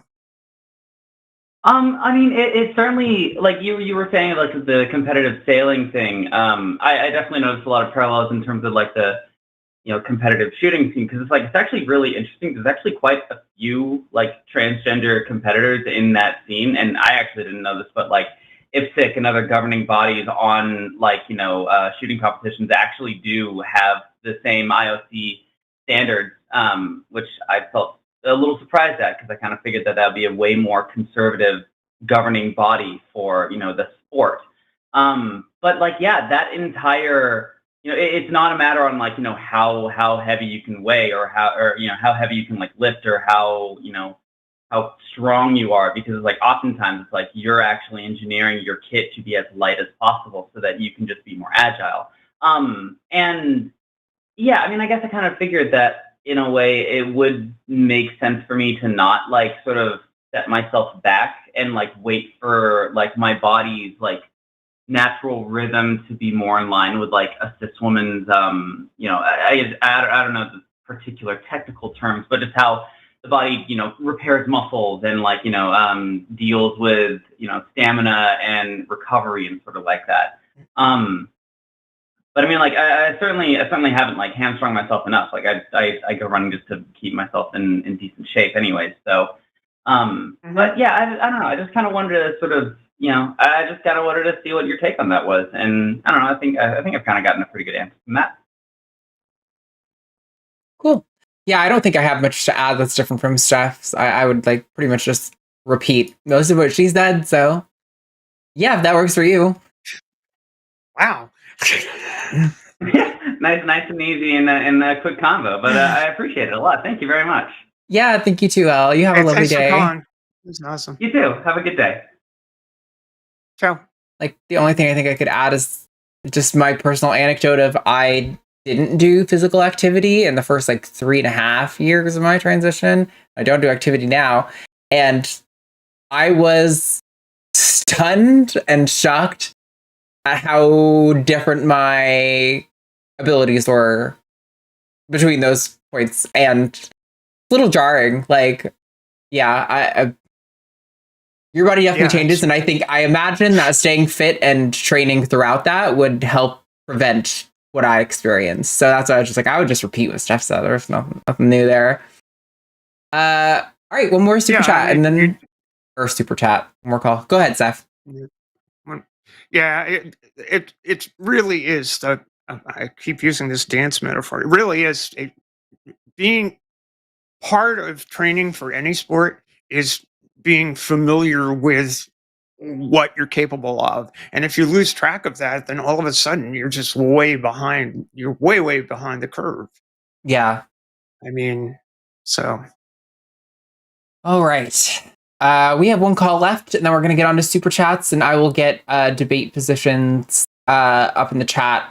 At that point, we'll probably have Steph do the first few on her own, because I, once again, was not prepared. Shocker, story of my life. But we've got Amanda, she, her in New York, who wants to talk about cis people who suffer from anti-trans thought and actions. I love this topic, Amanda. Thank you so much for calling in. You are live on Transatlantic with Arden and Steph. How are you doing? I'm all right. Awesome. Yeah, so talk to us about this topic. I definitely have lots of thoughts, but I want to hear you set it up for us. Well, I really got my emotions riled up here listening to Logan last week, and I was like, I'm sure you know the call I'm talking about. Oh yeah, couldn't forget. I happen to be, I'm a straight cis female, but I happen to also be a bearded lady. Naturally, the hormones, the way my body is, I grow facial hair. I have to shave my face every day for social acceptance as a female. And, for years, I mean, you can bet high school was a blast for me. Yeah, I'm sure. Living after that is just, the only thing I really feared going out in public was, somebody maybe pointing and laughing at me if they happened to notice stubble. But now, in the last couple of years, this fear has come into me because all the, transphobes and, bigots out there, basically. Someone like that will see me, see the stubble, and think, that's a trans person. I'm going to, call the police or beat him up or something. I didn't used to have that fear, but now I do. Mm-hmm. The bigots out there are going to think I'm trans and do something about it. Yeah. I mean, we've seen this in the media all the time. It happens that, and Katie has done a great video on this, I believe, just like on base rate statistics, right? Based on how many cis women there are that have like, you know, PCOS or whatever conditions might make you like grow facial hair or look more masculine, generally speaking, or just like, you know, for no medical reason, they just happen to look more masculine. There are going to be more of them than there are trans women, just because there are a lot more cis people. And so, yeah, I think the majority of people who are going to be marginalized and discriminated against, kicked out of bathrooms or whatever, based on these laws, are going to be cis women in your position. And there are examples of this from like the Florida bathroom laws. Right away, there was like somebody who got in trouble. I know one woman, I think it might have been in New York, got like the shit beat out of her because somebody said they thought she was a trans woman. Yeah, it's terrifying. And this is why we've often talked about how like the things that trans people are advocating for are, yes, good for trans people and framed a lot of the time in this light of trans people. And maybe this is a mistake and maybe we need to do a different framing here, because they are for everyone. They are like these laws that make it so you can, you know, call into question someone on your team's gender and then force them to be investigated. That is going to result in girls like being coerced into complying with normative genders, like gender expression, even if they might not want to. Like, this is, I think, a massive problem, and is like what the Christian nationalist conservative right wants. They want women to be baby making factories who present as they want. And this is it's a deep problem. And I appreciate you bringing this up, Amanda. I'm sorry you're feeling stressed about it. Steph, do you have thoughts on that too? Yeah, you know, it's illustrative of how transmisogyny and misogyny go together. They're linked really, really closely. And in going back to the sports world, the only people who are ever excluded from the Olympic Games have been cis women because of, you know, when doing testosterone testing, cis women with elevated levels of testosterone primarily in sub-Saharan Africa, from sub-Saharan African countries. Curious that. And we just saw it at the we just saw it this year in Paris with two cis women who were eligible to compete being piled on by the likes of Richard Dawkins and Joanne Rowling and all of these people. It's like, lady, you don't get it. Sir, you don't get it. These women were eligible according to their thing, and just because they don't look pretty enough to you, they don't match societal norms of what a woman should look like. That is just, and you know, you got a lot of goddamn gall calling yourself a feminist when you're out there enforcing social norms, saying a woman must conform to your expectations. Bullshit. Yeah. Anyway, Amanda, how do you feel about all that? No, it about sums it up. Yeah, I mean, if you're just looking for someone to like hear and understand your stress and anxiety, believe me, we've been ringing this bell for a long time. I think there's probably some polls on our community tab that were related to episodes from over a year ago of us talking about exactly this. You know, whenever they passed a bathroom ban, we were always like, this is going to affect cis women before it's going to affect trans women. And sure enough, it always does, inevitably. Yeah, it's fucked up. Yeah, but you guys, you do a great job getting, you know, information and awareness out there. So I must just say, you're doing a great job, and keep up the good work. Thank you so much, Amanda. We really appreciate your support. Sure enough. Thank you so much for calling.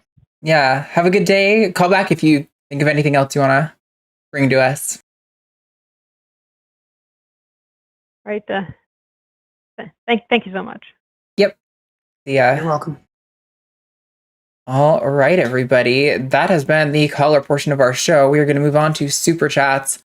I got distracted at a point in the show with chatters because people were disputing the poll and trying to make assertions about right and wrong bodies. And I was like, I'm so easily triggered by certain things like that, where I'm like, this is so simple, and the fact that it's not getting across is making me so mad that I don't know how to like have to say something, and I wish I didn't. All right, I'm gonna get the supers up, and I'm gonna have you, Steph, read the first few so that I have a chance to get our poll options on the screen, or not on the screen, in the chat. Oop, that's the wrong one. That was my test one. There we go. There you go. That's the first one. Okay. So we're off and rolling. $4.99 from Rainbow Wolf. My country 'tis of thee, sweet idiocracy of thee, I sing. Land of the dip's pride, land where idiots preside. From every mountain, let stupid ring. How?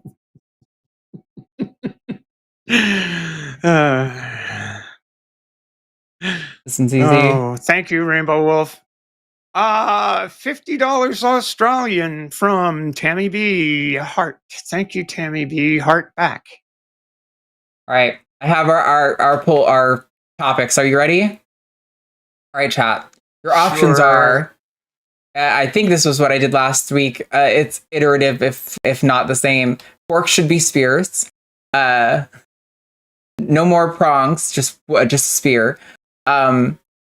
Alligators are prehistoric puppies, and mermaids would beat centaurs in a battle. There's your topics. Vote away. Those are probably not great, but you know, I was working on limited brain power. I'm relying on caffeine at the moment. Oh man, I need some more caffeine. 50 stacks from Peter Flemberg. Stay strong, stay alive. Love you. Love you too, Peter. Thank you. I don't love you in that way, but I love you as like you're supporting the line. Thanks. Just to be clear. Oh wow. Oh my. Thank you so much, Jackie Greenland, who super chats 100 pounds. Most generous. This week just gonna make my trip stateside interesting this year. And I cannot even, I think that's begin to imagine what it's like for those of you living there. I hope this helps in some way. Put it to good use, Team Arden. Thank you so much, Jackie. Thank you so much, Jackie. Yeah, I mean, I am maintaining hope for the most part, because we're not quite doom and gloom yet, but I'm nervous. $9.99 from Transvendor. Transvendor. It looks like it's supposed to be lavender. Trying to put that in. I'm trans femme, and a government contractor in the EOs make me scared because now I'm just one transphobic Karen away from losing my job for just going to the bathroom, but an EO won't erase my identity. Yeah, exactly. I mean, yeah. Sometimes I'm taking solace in the fact that, you know, the trans people who came before us lived in much worse conditions, and you know, we might not be able to say that for much longer, but as of right now, it's absolutely true that they lived in much worse conditions, and they survived, and they persisted, and they had community, and they were able to be themselves in spite of what society did to them. So I'm sorry you're in that position, though. That's got to be stressful.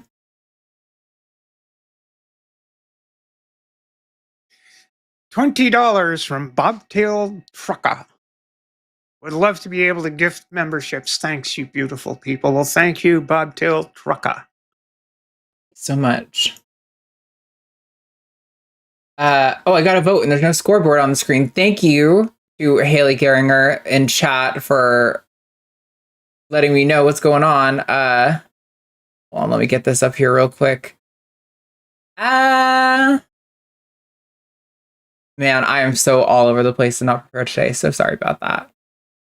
There we go. All right. We have $4.99 from Coffee Mom. In my experience, no one who uses the term biological sex understands or can explain what the fuck it actually means. Hashtag Team Steph. Yeah, I mean, I know what people are trying to say, and so I try to be charitable, but yes. Especially when people like... You know, biology is Yeah. Sorry, go ahead. No. You go. Biology is too complex. It just is. Everybody just it maybe it's shorthand. Maybe it's shorthand like wrong body stuff, but it's nonsense. Yep. It's frustrating. $10 from Ms. Non Sequitur. You're so glad to celebrate my birthday with such awesome people. You're pretty awesome yourself. Hashtag Team Steph. Thank you. Thanks for giving us your birthday money. And happy birthday, by the way. Yeah, happy birthday. $5 from 44 turnips. Hashtag Team Luxander. Don't care, don't at me. Nice. Yeah. Hopefully Lux's move is going well. I haven't talked to it in a few days. While. $5 from I think this is me, right? Yep. Okay. $5 from Melatonin Ale. Finally, here's semi-early some dollars for the trans fund. Y'all are amazing. Steph, you're awesome. This is a tough choice. Hashtag team put a button on it, and hashtag Team Arden. Thank you so much. Also, it's Melatonin Ale because her name is Alejandra, and so she is Ale. I know everyone does it, so I'm sure she doesn't really mind. But yes, it is Ale. I apologize. $5 from Domestic. Mila's call was cool. To thank Stephanie for her appearance. Hashtag Team Stephanie. I totally get it. I did. I really enjoyed Mila's call. I was surprised that she thought that she could be considered transmedicalist, and I'm like, not even slightly. Like you were about as not even progressive close. Trans as you can get. Yeah, I really thought that call was going to go in a completely different direction, but I was pleasantly surprised. It was really good. £5 from Mystic Minds Analysis staff. Okay. By the original definition, the anti-science fascists are politically correct. Be politically incorrect, be scientifically correct. Thank you, Mystic Minds Analysis Tavern. Not sure I totally followed that. Like, they are scientifically incorrect, but politically correct, and so you're telling us to be politically incorrect? I think I got that. I don't know. I don't know. Not sure either. $5 from woke? Is it okay? Be woke. See, be woke. Don't go broke. That's the. We need bumper stickers, people. $5 from Mr. Boricua 10. All of these executive orders and the future of the science and education and rights hanging in balance. I'm gonna end up having a cerebral misfire from all this. Hashtag Team Steph. Yeah, I've been fighting the urge to message people in my life who I know voted for Trump and be like, hey, is this helping your wallet? Is this helping your business? As trans people's lives are ruined, is this helping you? I would really like to be sure. Let's get an actual quantitative analysis of the help that you're getting so I can know if the cost-benefit analysis was worth it. But I resist. I resist the urge. Before the election, I was talking with some coworkers, and one of them said, as a person I've known for quite a long time, was dating my great niece for a bit of time, and he said, I'm really having a hard time with this, making the choice on Trump or Harris. I'm going, well, dude, consider it well, because the consequences are going to be terrible. Anyway, $5 from the Kentucky Atheist. Hey, Joe, thanks so much. Great to see the amazing Stephanie Helms again. Hi, Steph. Great job, both of you. Hashtag Team Steph. Hashtag Team Jess. Jess was our call screener. Yes, thank you so much to Jess. She really is the best. She is.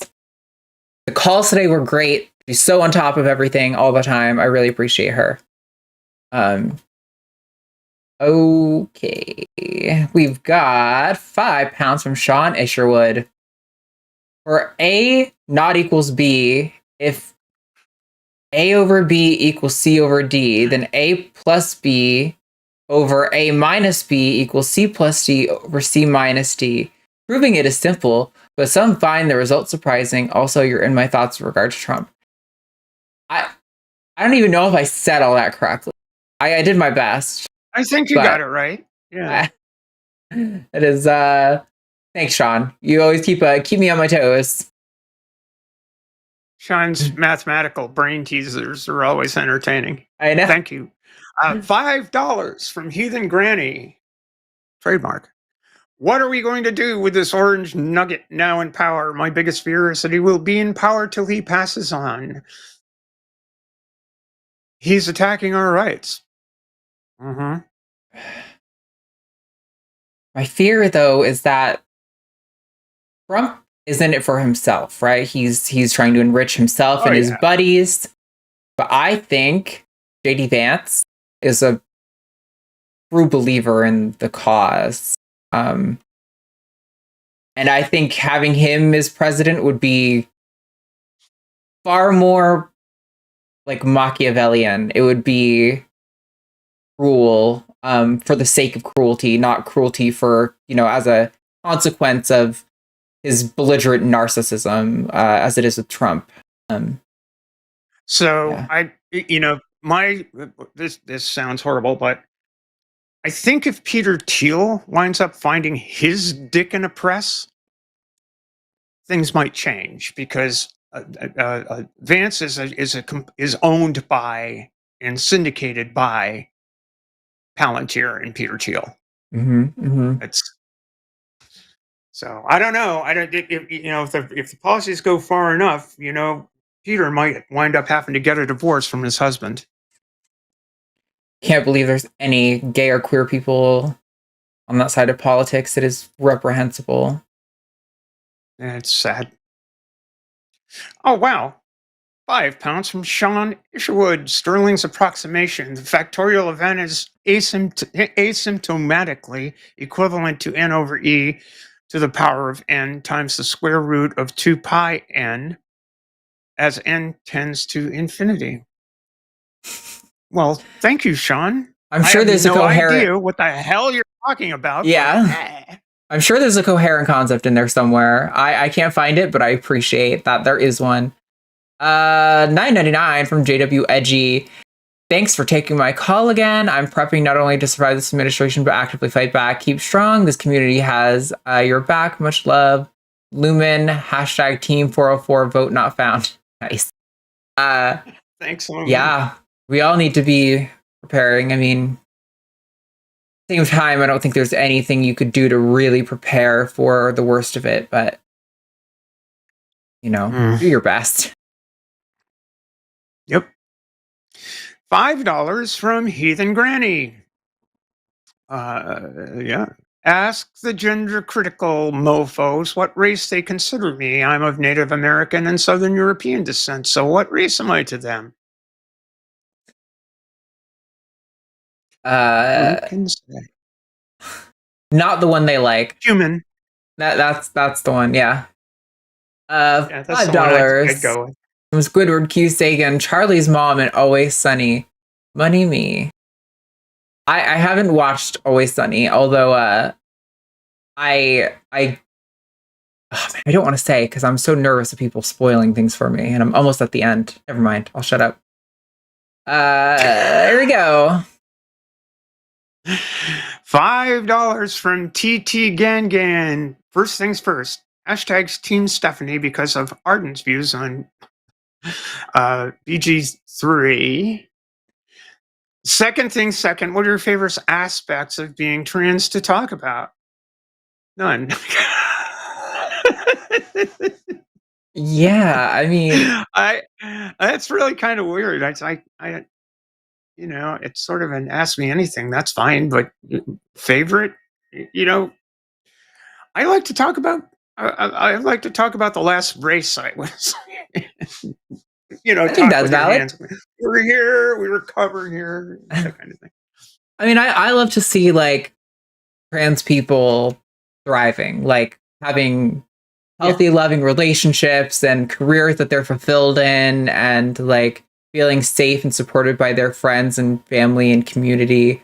Those are the things that like that trans joy is what I appreciate. Agreed.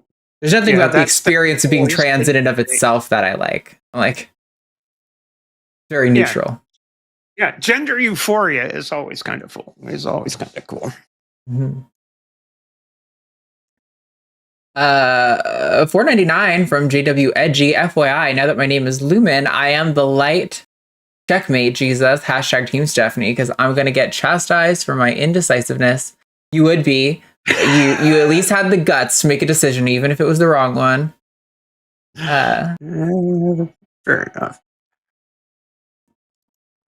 $5 from Vandred. Love all of you on Transatlantic. Just wanted to celebrate and getting my driver's license name and gender changed this week. Don't lose hope, everyone. Damn straight. Don't lose hope. Yeah. Anyone. $10 from Quantum Chaos. I voted literal for the poll for what I think was a great reason. The pharmacist called me up right as I went to vote, so I wasn't looking at my phone and pressed the wrong blame Costco, hashtag Team Arden. That's a valid reason. See? And yeah, no kidding. It's really easy to press the wrong button on these polls, and unlike the community polls where you can like change your answer, you can't do it in the chat poll. It is locked in. So I'd be curious if people understanding would answer it differently this time around, but I'm not going to put the poll up again. $5 from Ms. Non-Sequitur. Rory the Warrior and Roger the Warrior were reeled wrongly in a rural brewery. It's awful. I can't believe I actually got through that. Holy I know. Hitting at the finish line, but you got through it. I could tell the garbled syllables are starting to mount, and if there was like two more, you might have tripped. Yeah, it would have been all over. I would have been flat on the track. $10 from Melatonin Ale. Any YouTube suggestions that talks about trans minor medical care? Having an honest conversation about this with a Trump supporter, and I would really like a good resource we can watch. I just discovered Javon Bradley, and he does great. He is so good. He's good on the atheist stuff too, and he does like his own little like solo. He has like somebody call in and they'll like debate for 20-30 minutes, and he's great. He's so good at the trans minor medical care conversation. I'm trying to think of other resources. Jeff, do you know any that you would recommend for? I really don't. I really don't. Not specific to trans minors. I think that just today, I'm trying to remember who it was.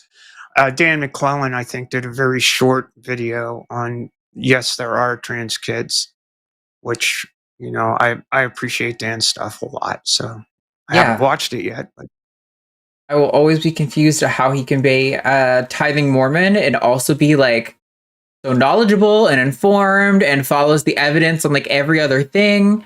I don't really understand that, but he's great.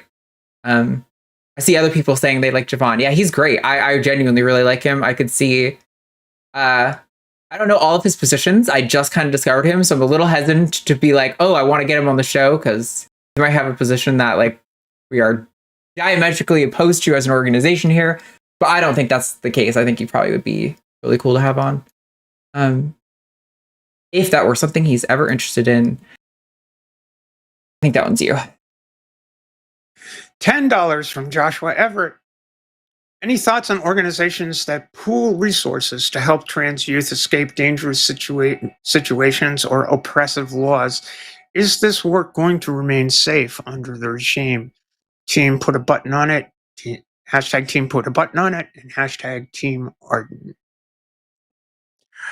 Golly. Trevor Project? Yeah, I think there's one called like the Rainbow Road, but I don't know if they're still operational and how successful they were. There's also like a lot of like GoFundMes that might be a way. I don't think we can say it's going to remain safe much longer. I think a lot of those people are going to be charged with trafficking kids and abusing kids, and that's going to be the sort of narrative that they spin on this. And they're going to be like, what, you don't oppose trafficking children? Yeah, I mean, because that is their, they don't give a fuck about the well-being of children, but they love to use them as props. It may be a good time to recall the history of Harriet Tubman and the Underground Railroad. Yeah. An iteration of it for sure. Maybe it may be a good time to recall what the fugitive slave laws were all about with regard to both trans healthcare and women's healthcare throughout the country. Yeah, I think there's going to be an effort to get a lot of trans people to Rainbow Railroad, Arden. And yes, did I say something else? Rainbow. What did I say? Did I just say like the Rainbow Road or something? Yeah. Okay, that makes sense. That makes sense. Yeah, I imagine there's going to be a lot of efforts to get people to like sanctuary cities, but again, they're talking about criminally prosecuting governors and mayors who don't cooperate with the immigration stuff. I imagine they're going to do the same thing to governors who provide safe space for trans people. Yeah. Ken Paxton in Texas already sued a doctor in New York for prescribing an abortion medication to a Texas woman. So, yeah, I mean, I think there's at least a little more ground for that because, like, you're practicing medicine in New York and prescribing in Texas, and usually, I think there's some pretty strict like laws about what you're able to do with regard to cross state lines. So, not saying it's morally right. Everything Ken Paxton does is evil and awful, and I'm going to contain what I was about to say next. That being said, yes, good. I think maybe. That being said, yeah, I mean, I don't think he would have a lot of standing to Ken Paxton prosecuting like Gavin Newsom or something, but the federal government absolutely could, and they probably will. $10 from Rogue Show 296. Thanks for the call, comrades. As an aspiring boxer, allow trans women to compete. Boxing isn't just throwing fists; it's a beautiful mixture of ring IQ, footwork, and reflexes. Hashtag Arden. Sorry, Steph. I don't know anything about boxing, but I mean, what's her name? The MMA fighter who everyone cites all the time, who's like lost as many matches as she's won and fractured the skull of an innocent woman. It's like the most common injury in the sport. Yeah, I mean, obviously, I haven't really seen any good evidence that trans women are dominating in boxing. A lot of people are saying they love Javon. They would love to see him on. Yeah, I mean, if comment on it and be like, hey, have you ever heard of The Line? Do you want to be on The Line? When we were talking about him, I was commenting in his live chat the other day because I was watching him and he was smacking some folks around. It was beautiful. Yeah, that's always refreshing. All right, $5 from 44 turnips. Fixing Rogue Show's vote. Hashtag Team Arden. Nice. You got the hashtag in there. Yeah. You didn't have team. What's up with that? Hashtag. Gotta have the hashtag. $99 from 99s. Nice. That's a nice thing that you can do. Love is all that actually matters. However, because broken ideologies are held in higher regard, we have broken people, broken families, broken communities, and a broken nation. Cowards choose hate. Fear is the mind killer.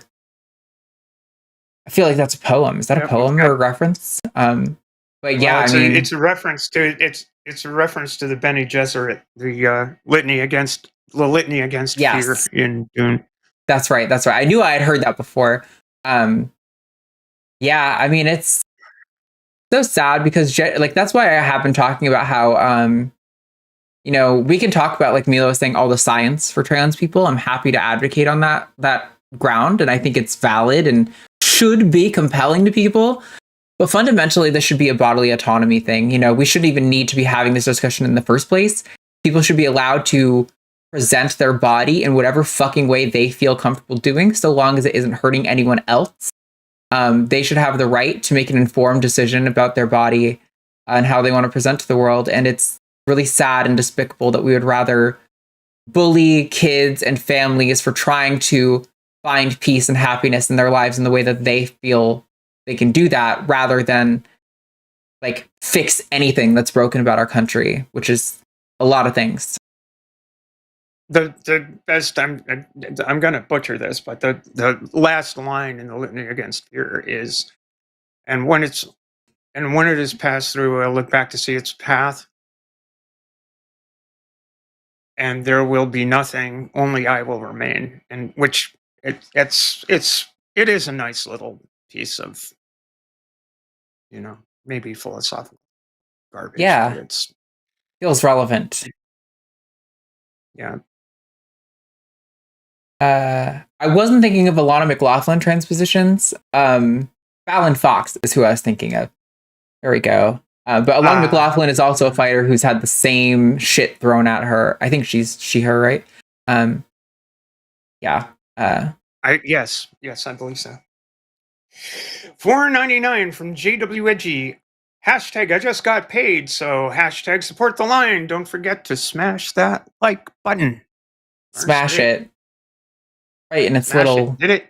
Right in its little thumb. Okay, we got $5 from Mod. I don't think wrong body is metaphorical or literal, but simply shorter and more efficient than trying to explain our lived experiences to people. But that is what a metaphor is. Like, I can't explain to you the entirety of the experience without us sitting down for like a 2-hour-long conversation. So I'm going to tell you the wrong body because it's shorter. That is literally what a metaphor is. Maybe this is some like educational privilege thing that's happening. I don't know. I'm so confused at how this is so fucking hard. I was arguing with someone earlier who was like, oh, but if it feels right in a different body, then how is that not the wrong body? And it's like, feeling right and not having dysphoria is not the same as your body being right. That is like I don't even know how to describe the like philosophical nature of being right or wrong, like intrinsically for bodies. Like that's why I was saying it's incoherent. Man, I'm sorry this is triggering me so hard, but man, it would be easier if it were a simile rather than metaphor, because it's the metaphor is trapped in the wrong body without the like. It's like being trapped in the wrong body, but it's ridiculous either way, in my humble opinion. And it is a shortcut. It's a way of. It's a way of not having that 2-hour-long conversation, but it's also a way of really misleading the people who are asking the question, because it's impossible to put it that succinctly. Sure. Somebody did mention that they think it's a simile earlier, but a simile is a type of metaphor, which is why I was like, $4.99 from Los. Hi, my name is Arden. My new catchphrase is "Let's Jan 6 this shit." Hashtag Team Arden. Oh, I read twice, didn't I? Sorry. My brain was so on being triggered. $50 from Deep Burrito, sharing our royalties for our God song. Brilliant. Thank you. I'm unfamiliar with the God song, but thank you. Oh, I just realized there's several super chats I don't have in my list, and we were right at the top. Like 5 I gotta add on. You can read this one too if you want while I get those in. All right, $5 from Dade Murphy. Just wanted to recommend, quote, The Myth of a Christian Nation, unquote, by Gregory A. Boyd. Great read. Hashtag Team Arden. I haven't read that one. I haven't either. We have another 50 Australian dollars from Tammy B. Tammy, thank you. You are so unbelievably generous to the line. We really appreciate your support. Thank you. I'm going to get it right this time. $5 from Melatonin Ale. No worries, Steph. I sent aforementioned friend this link, a link to this live. I told him to call in. So far, he's been an honest interlocutor with me. That's good to hear. Hashtag Team Arden. And Team Arden pulls ahead. Wham.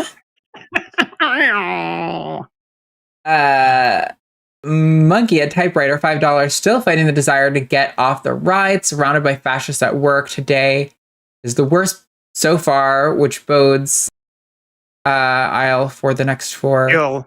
Ill bodes ill. Yes, thank you. Hashtag Team Steph. Locking in that tie. Yeah, it is it's down to the wire. 20 pounds from the Fuzzy Logic. Solidarity from a fellow activist across the pond. Also nice to see Steph in the host chair again. Hashtag Team Steph. Well, thank you, the Fuzzy Logic. Thank you so much. Fuzzy Logic is one of my competitors on the race course in the summertime in the Edgels fleet. Oh, cool. Good name for a boat. $10 from Mr. Boricua 10. Pick the quick brown fox jumped over the lazy dog, or Sphinx or black onyx judged my vow. I prefer the latter. Hashtag Team Steph. I feel like I see the quick brown fox one more often, so probably the one I opt. That's the one that's on all the Adobe font websites when you they're like default show of the text. So, and I am constantly in Adobe software 24/7. Oh yeah. $5 from Domestic. Yes, to a changing vote. I misunderstood. Arden, have you ever read Grammar Snobs Are Great Big Meanies by June Casagrande? Hashtag Team Steph. I have not. I haven't. Listen, I'm not trying to be a grammar snob. I feel like I'm normally not. Like the people can, as long as they understand what you're saying, that's all that matters. I just felt like this was so straightforward, but there's lots of dispute, so clearly it was not. Yeah, somebody just put in the chat, that is a good way to talk about it. To believe I'm literally in the wrong body implies that there is like a right body predetermined for me. Yes, that is kind of what I'm trying to get at. There's no like predetermined is a good way to think about it. Yeah. Well, yeah, it's like the whole idea of, well, speaking of the Mormons, they basically think that there is a pre-existence, and you go and ask God, hey, you want to just dump me into the world?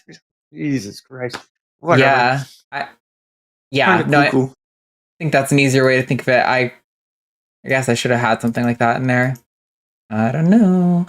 $5 from 44 turnips. Hashtag Team Steph. Balanced as all things should be. I thought I remember you not counting someone's vote because a piece was missing. Assumed it was any piece. I think that was mine. No. Yeah, I just gave you that one. I don't know what missed thing you're referencing. $5 from Bobtail Trucker. Dumbing it down might help the polls for us. Hashtag Arden. But I thought this one was like, I was literally joking at the beginning of the show how my last week's poll was so wordy that it was confusing. So I tried to keep this one like short and concise and very direct. But I'm not even thinking of dumbing it down. I was just like, oh, it's more straightforward when there's not as much text there, I think it's a case of what are you gonna do? Is this mine or yours? This one's yours. Mine? Yep. $5 from Joshua Everett.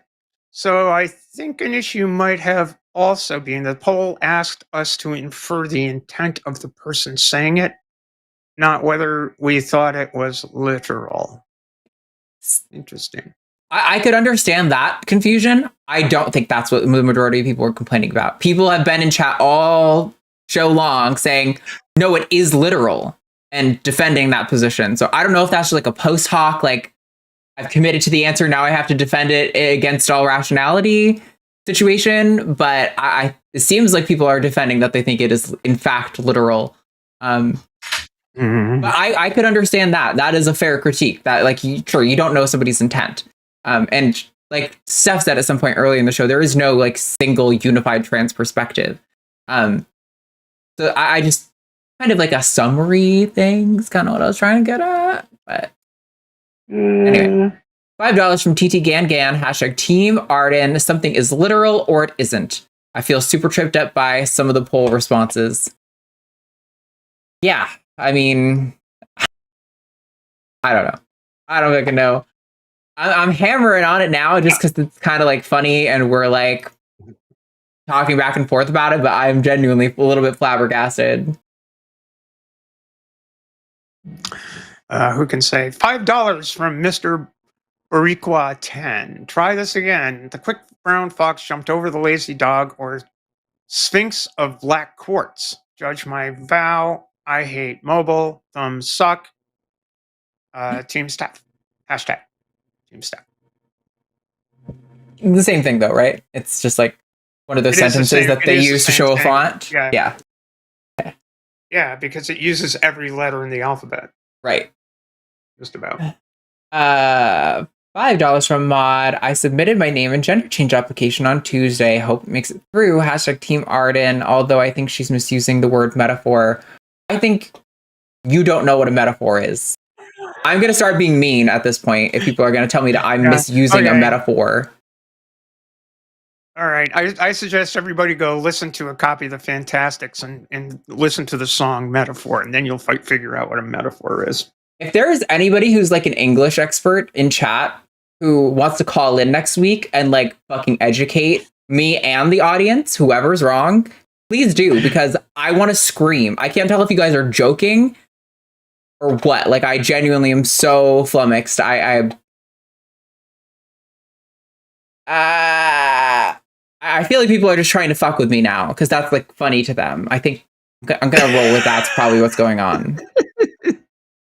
Yeah, it's probably safe. $10 from Rogue Show 296. It's so funny Trump would use the biology optic over the anti-trans executive order when he chose RFK as the head of medical. We all know how much AFK away from keyboard. RFK, that's fair. It cares about biology. Yeah. Shit. Yeah. He is mentally away from keyboard, that's for sure. Yeah. We have 5 pounds from Sean Isherwood. Fuzzy logic is an area of mathematical logic where there is a continuum of truth values between true and false. That's interesting. I'd be curious to see what kind of propositions count in that. I think most. Well, I don't know. That's above my. I don't know either. Mental capacities, though. And thank you, TT Gangan. I read it ahead of time, but this is stuff stream. 5 pounds from TT Gangan. Hashtag Team Arden. I did a master's in English. You're correct. Don't worry. Thank you. There you go. There you go. Like I'm not. Like I've read a fair amount. I've read a lot. I don't read as much these days, but I don't know. I'm like, this feels like more like a logic thing to me than an English thing. But people are making it an English thing, and doesn't matter. Doesn't matter. That was the last super chat. I lost. So what fucking position do I have to defend? But only by one. But only by one. Wow, that was tight. That was. Hey, everybody! Thanks so much for all the super chats. That was really great. Now we can pay for CIS for another week. We did just get another. Yeah. Hey. We did just get another super chat, and it's another vote for you. Monkey at Typer said, "I have an English degree. Would love to do that call. Hashtag team sailing as a sport."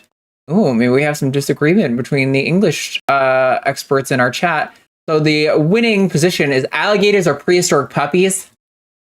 In the bag. Awesome. Give me a second to get the thing set up, and I will. I was almost rooting for losing to just defend that position. And then alligators are prehistoric puppies. Okay. I am charging up the clock now. Ready, everyone? 3, 2, 1, let's go.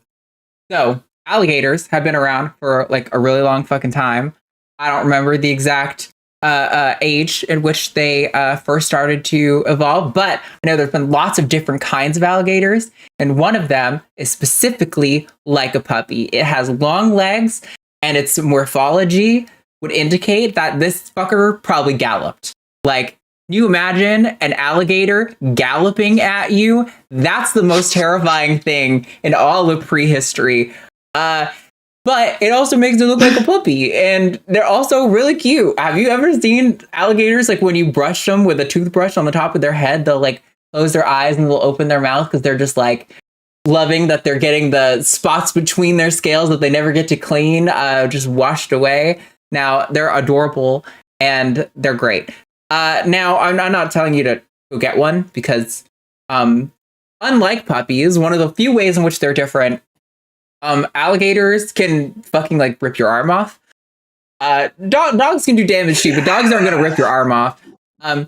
Alligators are pretty rough. Even the dwarf alligators get really fucking big, so don't go buy an alligator. But they're adorable like a puppy, and they've got scales, and they've got these cute little eyes, and they have nothing going on in their head. I mean, like genuinely, like zero up there. All they know is food, poop, and reproduce. And you know, who doesn't love an animal that's just stuck on those basal animal functions?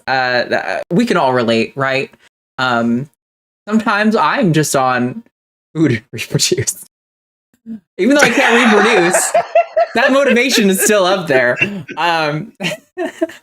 Yeah, I mean, you know, just throw those fuckers a big old rat. They're adorable and they're cute. So alligators are puppies. Thanks everyone for coming to my TED Talk. All right. That has been our show. Thank you everyone for being here. Thank you, Steph, for being here. Make sure you go check out Transpositions later tonight. Also, we got Steph's links and Transpositions should be in the description below. Thank you to Jess for moderating and everyone being involved in chat, even if you're all super wrong about what a metaphor is. It's all right. I accept that none of you understand anything, and I'm often on my own here because chat loves to leave me on my own when I'm the only one that's right about some things. So, all right, you know, true alphas know how to be the lone wolf. So, go ahead, Seth. There you go. All I gotta say is see you later, alligator. Nice. In a while, crocodile. Thank you, everyone. There you go. Go subscribe to our Patreon. Wow, that is way too loud. Patreon.com/callthelion. You can get your name up on the little scrolly thing. You can get sometimes access to like merch discounts and stuff like that for our store.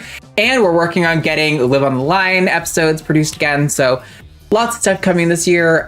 We appreciate your support and we will see you all next week. Bye.